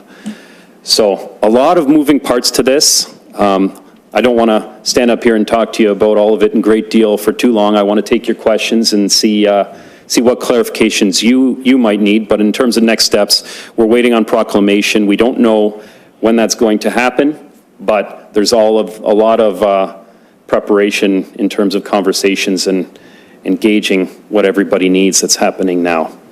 And I know that the region, in terms of their model, are going to be operating largely on a cost recovery model for the most part. So with that, I'll open myself up for any questions. Thank you, Matt. Questions? Councillor Frake, then Councillor DeFlavio. Thank you, Mr. Mayor. You mean I get to go before Councillor DeFlavio? That's a first. He's putting you around for somebody else to talk. Thanks, Matt. I'm just curious, with the region downloading, I guess is probably the word I'm going to use, downloading a lot of the chores, responsibilities, all the things that they do under the planning umbrella, they're going to push this down to the municipality. So any idea how big that amount of downloading is going to be? Like, what are we to expect here in terms of what expertise do we need? What labor do we need? What, do we need more staff? I mean, blah, blah. I mean, it sounds like it's a big thing, and it is a big thing. Plus, of course, we're now working within tighter deadlines to do these things as a result of the other bill. And I'm sure that when Bill 39 kicks in and we get a facilitator, that's also going to create another bunch of work and labor and so on and so forth at the municipality level. And I'm sure that's going to spread out to every single department within the town, I would guess, because nobody's going to be saved from that. Can you talk a bit about that, or if you know enough about it? Because I think that we need to be prepared for that type of download, if you want to put it that way. You want to talk to that a bit, what your thoughts are? Yeah, certainly. Through you, Mr. Mayor. And one thing I should clarify before I get too far into that, when you talk about regional infrastructure and things like that, that's still going to remain with the region. They're still going to be circulated on all those things to provide comment. They're still managing some regional pieces of infrastructure. But you're right, some of the other specialties that they offer, I mentioned a few of them tonight, but even from a growth management standpoint, growth allocation, they did a lot of that. Their land needs study, all a part of that official plan. Well, those are all things moving forward that, again, I think, you mentioned from a staffing resource level at the town, is it going to be a big issue?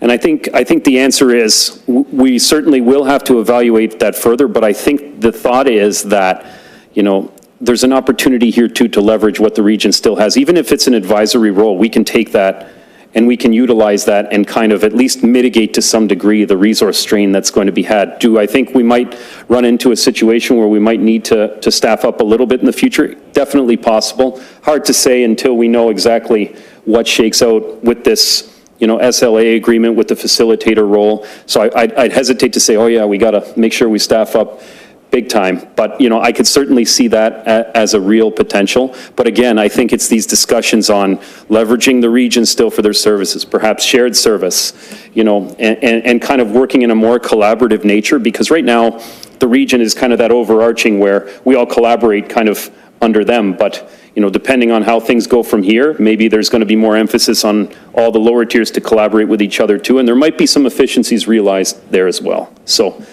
I know it's not a direct answer, but it's hard to say at this point exactly.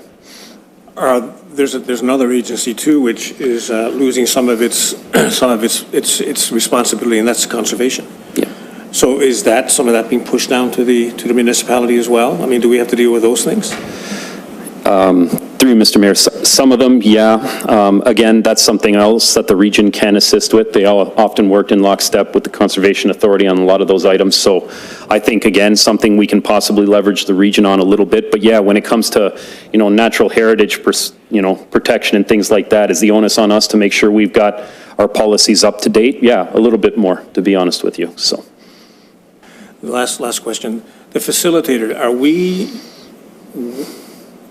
will things move along while we're waiting for the facilitator to appear and do wave his magic wand around? And through you, Mr. Mayor, do you mean, Councillor, like in terms of the facilitator that is supposed to be assigned to the region? Yep. Are any Bill 23, Bill 109, Bill 39, whatever, is any of that going to be held back, waiting for the facilitator to come to put a stamp of approval on it? Is there another time frame in here we don't know about? Through you, Mr. Mayor, I think some of it will be held back. For example, proclamation of this reduced regional role. I've heard, and again, it's all hearsay, just hearing through the industry that, that proclamation will wait until the facilitator's done making their assessment. So I could see certain things being held back, but some of the things, as you know, they're already in place now. With Bill 109, there was a commitment from the minister to delay implementation to July. That hasn't seen actual legislature yet, but we're all functioning on the premise that that is the case, because that was the commitment. So some things are moving forward, but some of the things like what we're talking about now, yeah, I could see that being held off a little bit, but it's important to provide you with these updates now, just because I want all of council to be aware of what's happening around the region in terms of the conversations. Thanks, Matt. Thanks, Mr. Mayor. Over to the other end of the table. Thank you, Worship. Through you, as far as planning at the regional level, because of the changes, do you see a possible reduction in staffing at the regional level? When you go from to an advisory role, I would assume that there would be less staffing involved in that. There would be less intensive staffing. On the opposite side, I like some of the things you had to say about the finding commonalities throughout the region. So where there might be a specialized kind of planning role that a smaller tier municipality doesn't have a need for a full-time X type planner. Perhaps at the regional level, you could have that where it's shared between municipalities, so there's an opportunity to find like commonalities between the municipalities. So I like those things. I don't mind a reduction in staff if it's redundant. That being said, my concern is that regional staff looks at the region as a whole. From my perspective, planning is local, and I think that we all agree that planning is local. We look at everything from a town of Grimsby perspective. The reason why we have regional staff is to take it out of a Grimsby perspective and say, hey, how does this work for the region as a whole? And that's something that might be lost in that process, and that's the fear, right? Is that the whole of Niagara doesn't get considered, because we have a Grimsby-centric view of everything. And every decision we make is gonna be what's best for Grimsby. It might not be what's best for the entirety of the region. So how do you feel about that loss, that sort of, overall kind of loss in general?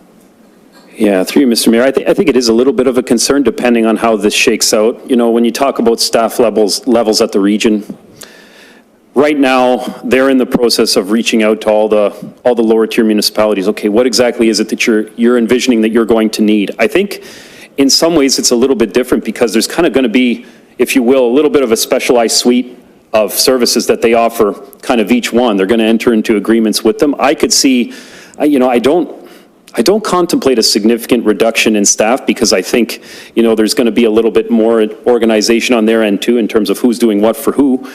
It's just a little bit different than the way the approach is now. Your comments about,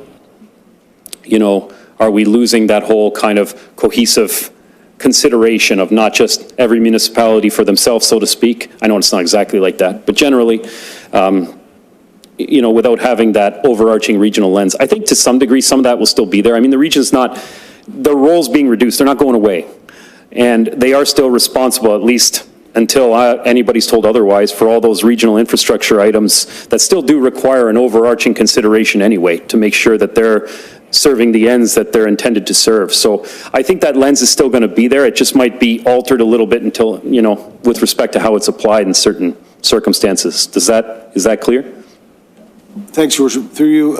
My fear is the opposite, is that the local planning will be removed and that it'll be one big planning authority at the regional level, because that's the type of decision, those are the types of decisions that have been made in the past.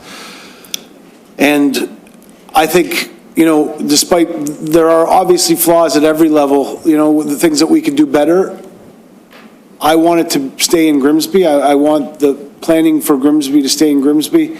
I love the fact that we're sharing with West Niagara, and if it was a West Niagara approach, I would actually be okay with that. But what's good for a larger municipality like St. Catharines and Niagara Falls is not necessarily what's good for Grimsby. And so that's why my fear is that we lose that control, not that they lose the control at that level, that it's part of a step in the process of removing it from the local level. And so that's the only thing that I have to say about that, Your Worship. Yeah, and if I could, Mr. Mayor, I think that's a valid concern. I mean, I think geographically different portions of Niagara are different from each other, to your point. You know, it's not all the same considerations consistently. Yeah, we've got similarities, but we've got our share of differences too. You know, whether it's economic drivers, whether it's, you know, the development patterns happening in the municipality, what have you. So, you know, I've heard, as probably all of you have, varying rumors in terms of a one Niagara approach, a four Niagara approach. Is this facilitator going to do nothing? Like before, when we had our, you know, there was a governance review, a few years, maybe a little more than a few years ago. Nothing really came, like, really hard to say, but I would tend to agree with you that, you know, a one Niagara approach, it's pretty hard for a region geographically distributed like Niagara is. So, yeah, I agree. Councillor DeVoley. Mayor Jordan, my comments are this. So I think what I'm hearing is that, you know, we're going to be utilizing the region's services more. We're going to be paying for it on a cost recovery basis. At some point in time, this is going to happen in this fiscal year, right? Through these service level agreements. Through you, Mr. Mayor, I'm not even sure if it's going to be this fiscal year, possibly, maybe towards the end of it, but I would also say, you know, in terms of that cost recovery, and if we're paying for it, well, you know, the way it is now, when the region does development reviews, and they actually review, we don't pay for it, the developer does, the applicant does, right? So that would likely be how it continues. The cost of that still gets... Okay, and that's how I would envision it going. Yeah, that's an important point, because I'm thinking the region passed their budget. All the lower tier municipalities have passed or are about to pass their budgets. This could be a game changer in terms of what we've just decided are going to be our expenditures for this coming year. That, you know, if we're paying the region for services that previously we got for free, we obviously haven't budgeted for that. And then the region, of course, is now about to recover monies for things that were their expenses in the past. So they're about to get a windfall and we're about to pay the piper. And in all of this, I guess what I'm hearing is that we don't really know when this is going to happen either, but we're going forward on the basis that it is going to happen still. So I guess, you know, if that's how you see it too, I guess my thoughts are, you know, that budget, well, thankfully we have some reserves to call upon for things like this, but wow, this is truly downloading. And yeah, I mean, through you, Mr. Mayor, I think that's something that, you know, will come out a little bit further as we get further along the line of evaluating these things, because the cost, yeah, it's something, I agree with you, that needs to be considered. But again, I wish I had an actual implementation date that I could share with everybody in terms of, oh yeah, don't you worry, it's happening at this time, but I don't.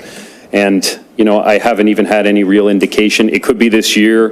If it is, I would likely tell you that it would be much later on in the year, and probably with a little bit of a, you know, I don't know if it's going to be a hard and fast thing. It's all up in the air. But in terms of the cost, definitely get your point, and it's something that we're going to continue to look at as well. Thank you. Councillor Sharwa. Through you, Mayor Jordan, I'm just wondering if we've had any correspondence with our MPP, Sam Oosterhoff, as far as whether he's actually going to come and explain any of this to us, because I'm pretty sure he actually had said that, you know, this wasn't really going to impact us, but now here we are. We pay 54% to the region. 54% of our municipal tax dollars go to the region. And now here we are with less services, and now we're going to have to pay back. So I'm going to call baloney on his, how this is not going to affect us, and I would like him to come and speak to this. Thank you. All right, seeing no further questions or comments, moved by Moved by Councillor Frake, second by Councillor DeFlavio. Resolve the report PA 2310, Bill 23 implications planning at the regional level dated March 20th, 2023 be received for information. All in favor? That's carried. Thank you, Matt.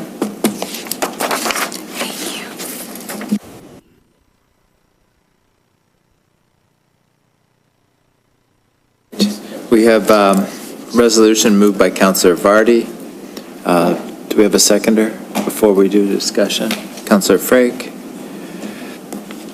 Moved by Councillor Vardy, second by Councillor Frake. Whereas council requires complete, objective, and timely information on planning matters, including Ontario Land Tribunal appeals, to make fully informed and thorough decisions, and whereas failure to bring required planning applications before council for a decision within prescribed statutory timelines can and has resulted in OLT appeals for non-decision, and whereas upon the town having received OLT appeals, there has been instances of significant delay in notifying council of these important legal matters. Therefore be it resolved that upon the receipt of an initial development application, the town staff are directed to notify relevant ward councillors of the application in a timely manner, and that in the event that a development application cannot be brought before council for a decision before the Statutory Planning Act deadline, town staff are directed to notify council at the earliest opportunity prior to that deadline, and that upon receipt of any OLT appeal, town staff are directed to provide council at its next regularly scheduled meeting a brief information report on the appeal, and further, as a prospective non-decision, events on complete planning applications and OLT appeals constitute potential or actual legal proceedings against the municipality, that these reports and information be considered in closed session only. Questions or comments? Councillor DeFlavio? Thanks, Your Worship. Through you to our clerk, the last paragraph there, the non-decision events being considered in closed session, I just want to make sure that anything that we're doing is in keeping with the Municipal Act. So have staff had a chance to review this and kind of look at the legality of it? I will look at it again. Through you, Mr. Mayor, we'll look at it again, but I do believe that this is something that you could discuss in closed.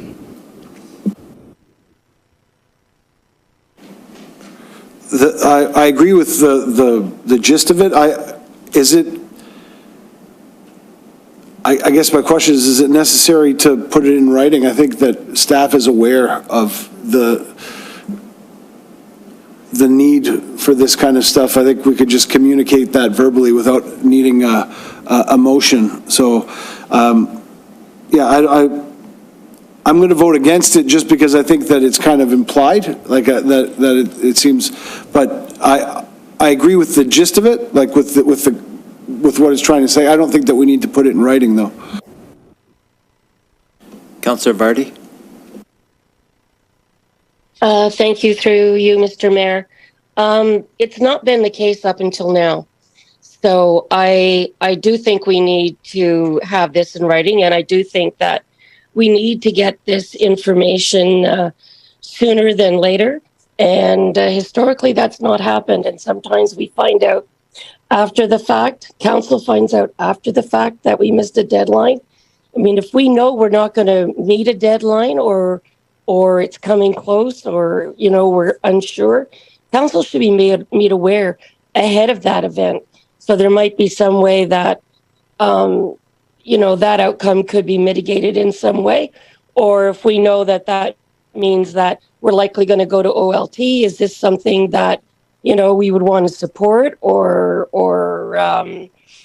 defend ourselves against? And I think it's just good management practice, and it's not the way it's been done up until now. So I do think that that this needs to be stated and put in place.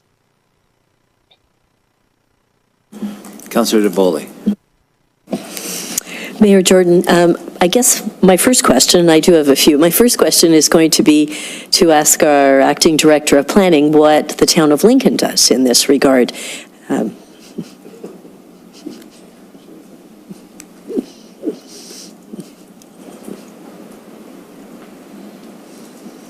Through you, Mr. Mayor, Councillor, were you referring to how we deal with? Yeah, keeping councillors informed and, monitoring deadlines and so on, right?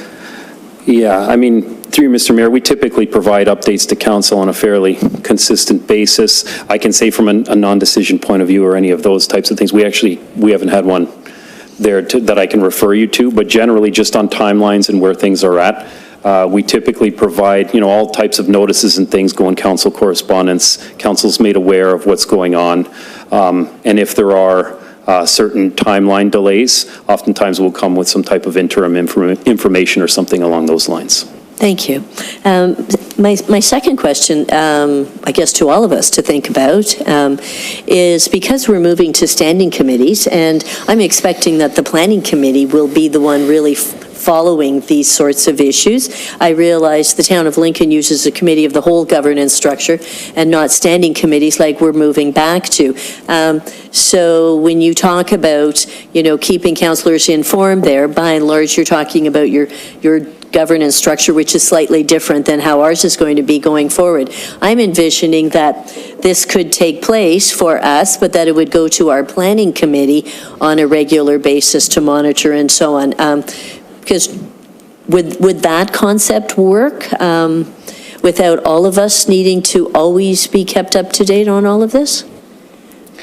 Through you, Mr. Mayor, I think the concept could work. Some of it is council's pleasure too, what the group wants to consider. But, even some of the updates that are provided, if I'm honest, sometimes they're not even like in a formal planning committee or committee of the whole agenda item. It's us sending an email out to all of council. Sometimes informal type updates, things like that, in terms of where developments are at or certain aspects that need to be considered. So when I said we provide updates kind of on a, interim basis, it's not always, an actual report presentation. It's just, hey, this is where this is at, especially for the bigger ticket items. Thank you. Councillor Sharwa, then Councillor Bradzi. Through you, Mayor Jordan, thank you. Thank you for helping. I really appreciate you being here because I know planners are in demand. I do feel that we do need this, and I would appreciate even informal. I know that would take a lot less time, but just the heads up would be great. Communications appreciated. Thank you. Councillor Bradzi. Thank you, Chair. Through you. This is good echo. Actually, a lot what Councillor Sharwa just said. It's informal conversation. Routine weekly phone calls, even amongst council members and leadership, could go a long way into preventing this. And I think, like you said earlier, with the open houses to initiate the completion of a submission would keep council in the loop from the beginning, as well as to serve to buy us some extra time in the process as well. So. Councillor Frey. Thank you, Mr. Mayor. I'd just like to, I did endorse this particular motion. I think it's a good one. I think it's good governance. I think it's a good process. We need to be in the know. We keep talking about not knowing this, not knowing that, and we are a council that do get into the details and the weeds too much. So this is an opportunity for us to get these reports without asking for them. Maybe we could add 2 words to the bottom to satisfy Councillor DeFlavio, closed session only if necessary or needed, something like that. It won't change the whole thing that much. I can suggest that if Councillor DeFlavio, and I guess you'll have to, or Councillor Vardy will agree to it, and if it'll help it go through faster. So, but I do believe this is a good process and good governance all overall. Thank you. Through you, Mr. Mayor, it would have to be prescribed in the Municipal Act, Section 239, under the rules for closed session, of course. So each individual report or action would have to be checked through there first. Is that clear? Thank you. Councillor DeFlavio. Thanks, Your Worship. I'm going to vote in favor of this the way that it is then, and I'm fine with it. More communication is good. In my experience, because I'm in Ward 4 and I've always been in Ward 4, the communication's always been really good, like in my experience, but I'm saddened to hear that it hasn't been for everybody else. A lot of the development occurs in Ward 4 and larger developments, so I've been lucky to have conversations early on in the stages, and be notified. I think staff often has told the developers to reach out to counselors in the wards where that development's happening. So, but I want to make sure that everybody's getting that same level of communication. So I'm going to change my mind and vote in favor of this, Your Worship. Thank you. All right, seeing no further questions or comments, moved by Councillor Vardy, second by Councillor Frake. I read the resolution, so I'm not going to read it again. So if everyone can vote on their e-scribe, please. I'm voting in favor, Mr. Mayor. Thank you, Councillor Vardy.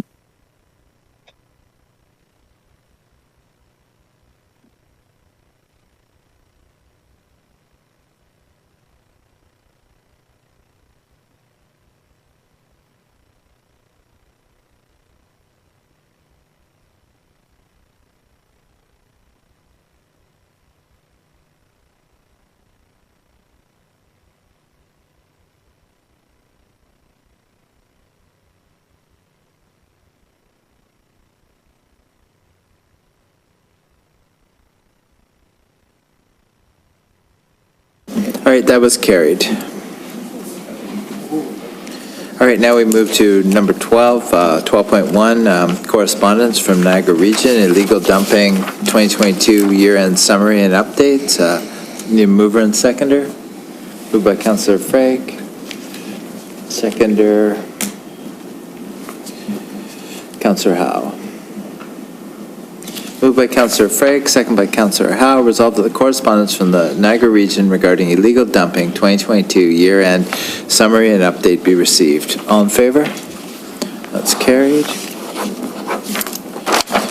All right, the next meeting of the Committee of the Whole is scheduled for April 17th, 2023 at 6:30 p.m. We will return at 8:55 for the council meeting. Meeting is adjourned.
Good evening. I'd like to call the council meeting of Monday, April 3rd, 2023 to order. Can everyone stand for the playing of the national anthem?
Niagara Region and Grimsby are situated on treaty land.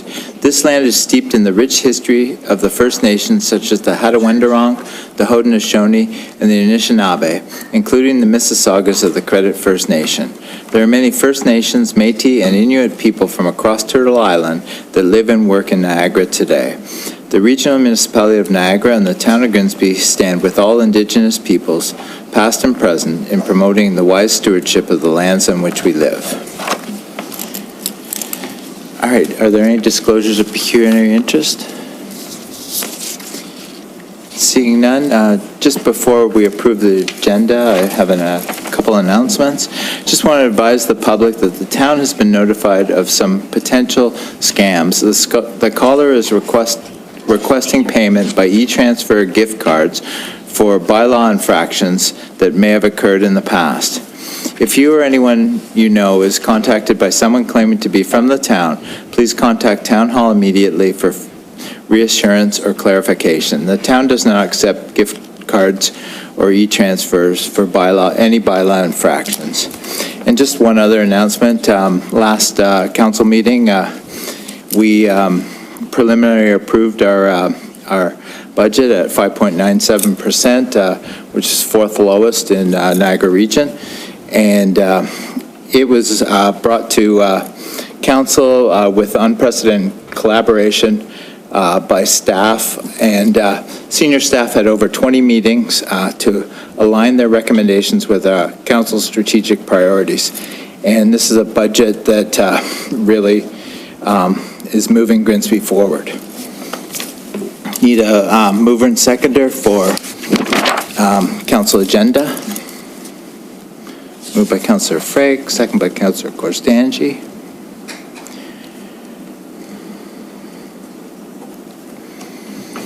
Moved by Councillor Frake, second by Councillor Korstanji. Resolved that the April 3rd, 2023 council meeting agenda be approved. All in favor? That's carried.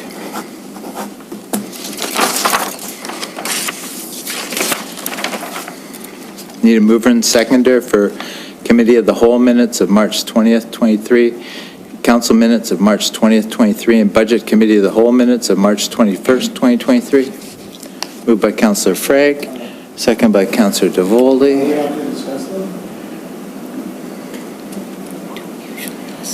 No, we don't usually. Moved by Councillor Frake, second by Councillor Devoldy. Sorry, Mayor. Yes? Councillor Fabio, sorry. Are we not going to be given the opportunity to discuss the minutes, Your Worship? Usually they're only discussed if they're lift, if there's a motion to lift. I'd like to lift the budget meeting then, please, Your Worship. Motion to lift. Which one would you like to? The committee of the whole budget, please.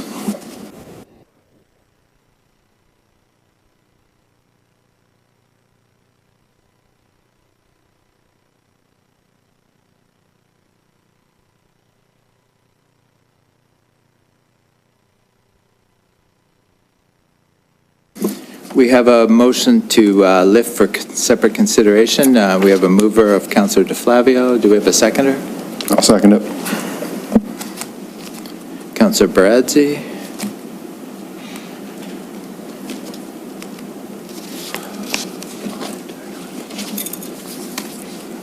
All right, so moved by Councillor DeFlavio, second by Councillor Baradzi.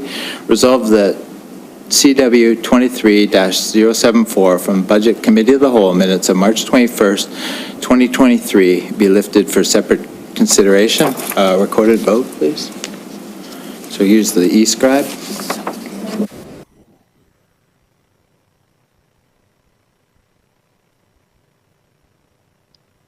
No, for Leanne.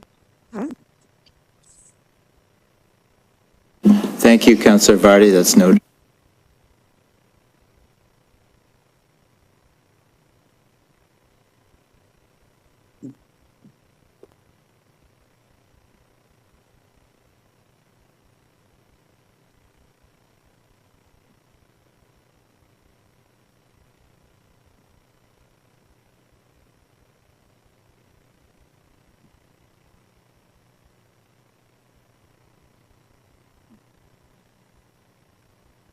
All right, that motion to lift is defeated. All right, we need, moved by Councillor Freg, second by Councillor Davoli. Resolved that the Committee of the Whole minutes of March 20th, 2023, Council minutes of March 20th, 23, and Budget Committee of the Whole minutes of March 21st, 2023 be approved. All in favor? That's carried.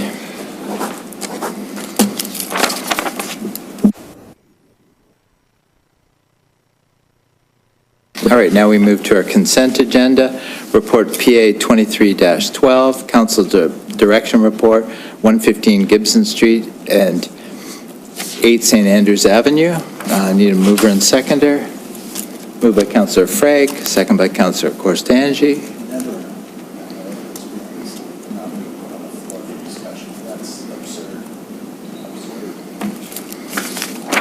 Moved by Councillor Freg, second by Councillor Korstanji. Resolved that report PA 23-12 dated April 3rd, 2023 regarding the Council Direction Report, 115 Gibson Street and 8 St.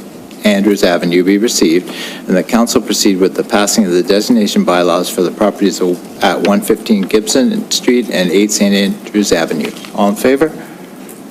That's carried.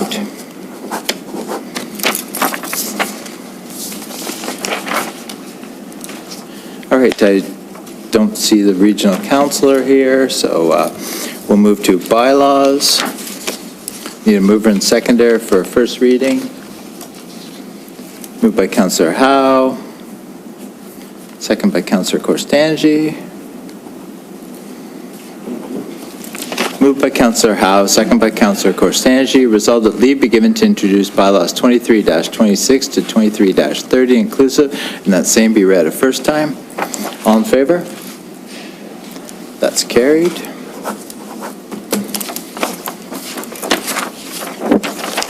Need a mover and seconder for second and third reading. Moved by Councillor Freg, second by Councillor Korstanji.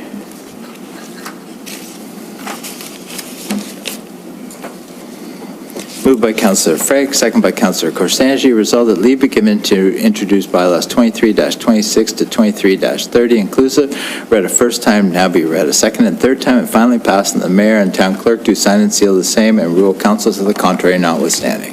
All in favor? That's carried.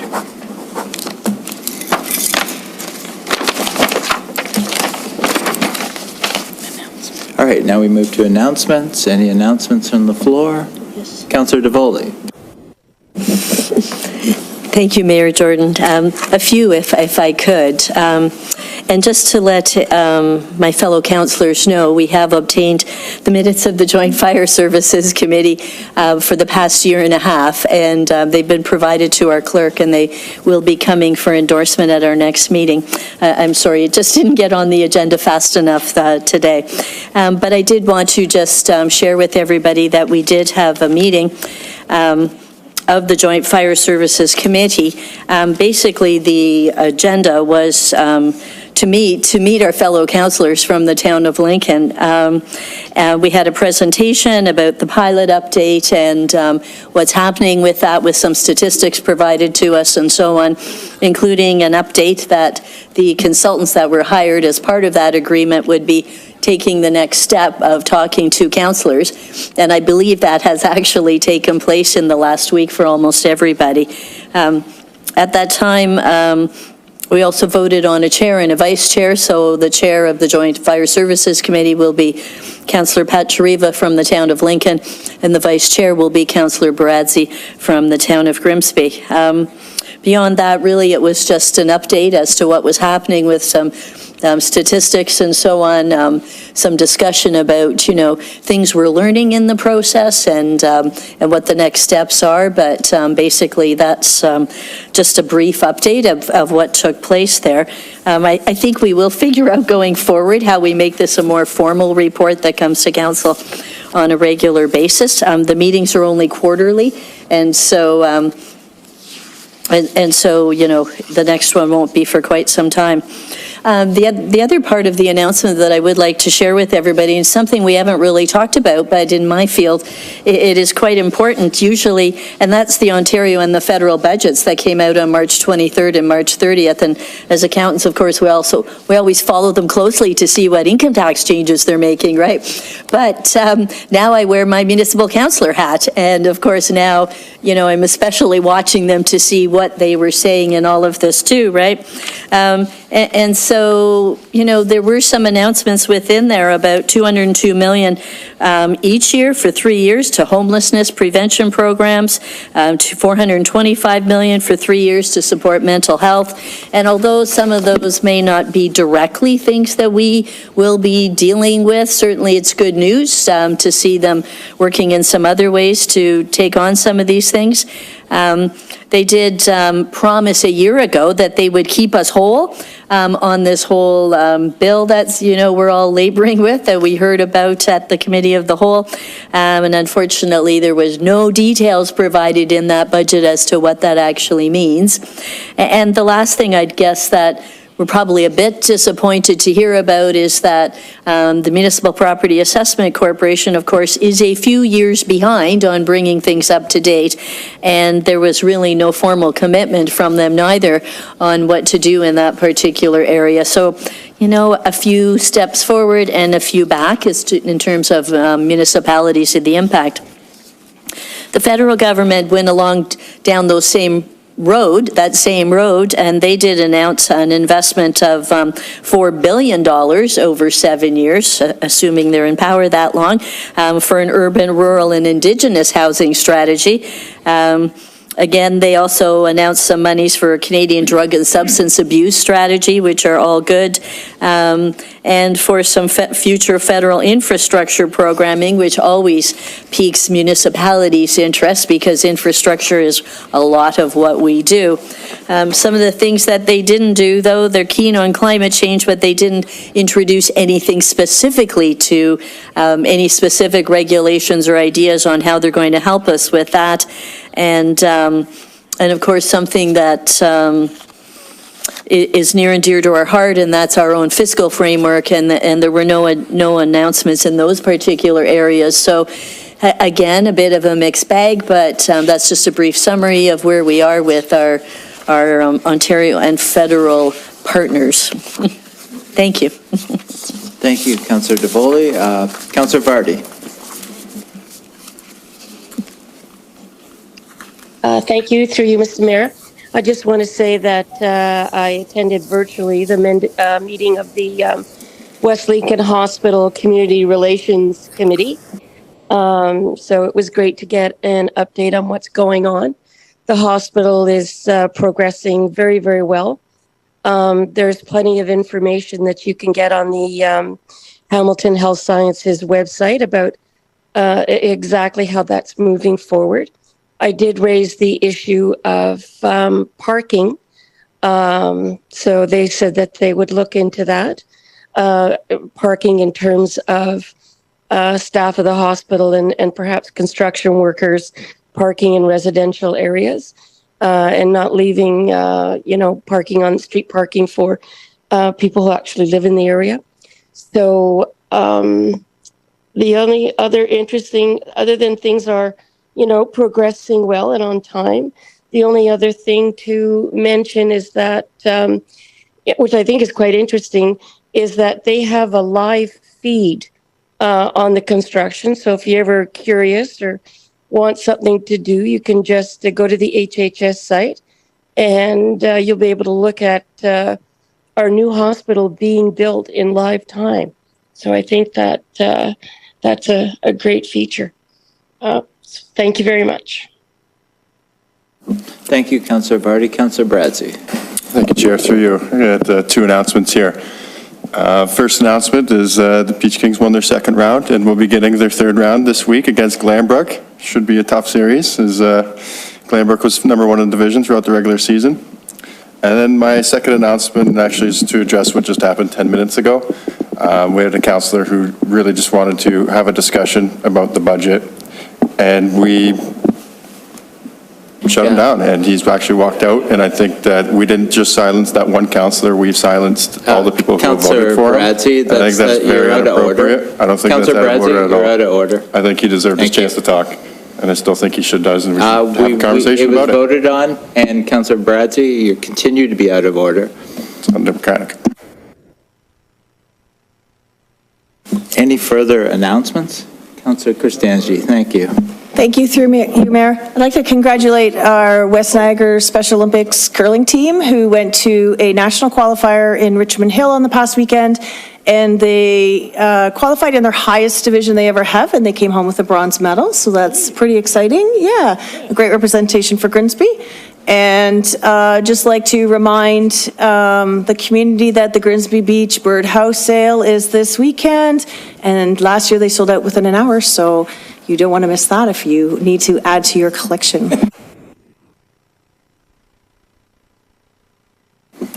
Thank you. Seeing no further announcements from the floor, the next council meeting is scheduled for April 17th, 2023, immediately following the Committee of the Whole. And now we will move into closed session. We need a mover and seconder before moving into closed. Moved by Councillor Howe, second by Councillor Davoli. Moved by Councillor Howe, second by Councillor Davoli. Resolved that council meet in closed session under Section 2392B of the Municipal Act, where a closed meeting is held if the subject matter being considered pertains to personal matters about an identifiable individual, including municipal or local board employees. All in favor to go into closed? All right, we're now into closed.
Just need a mover and seconder to receive the closed session direction.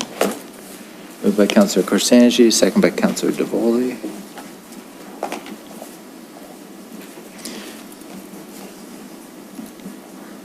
Moved by Councillor Korsanji, second by Councillor Davoli. Resolved that the direction provided in closed session be received. All in favor? That's carried.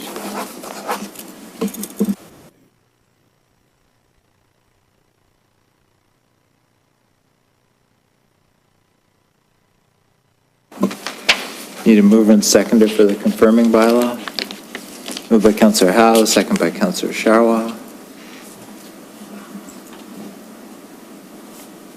Moved by Councillor Howe, second by Councillor Sharwa. Resolved that leave be given to introduce bylaw 23-31 and that same be read a first time. All in favor? That's carried. Mover and seconder for second and third reading. Moved by Councillor Freg, second by Councillor Davoli.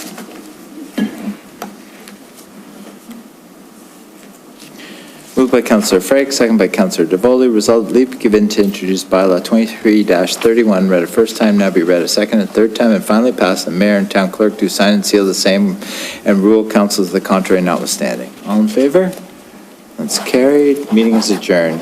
Good night, everyone.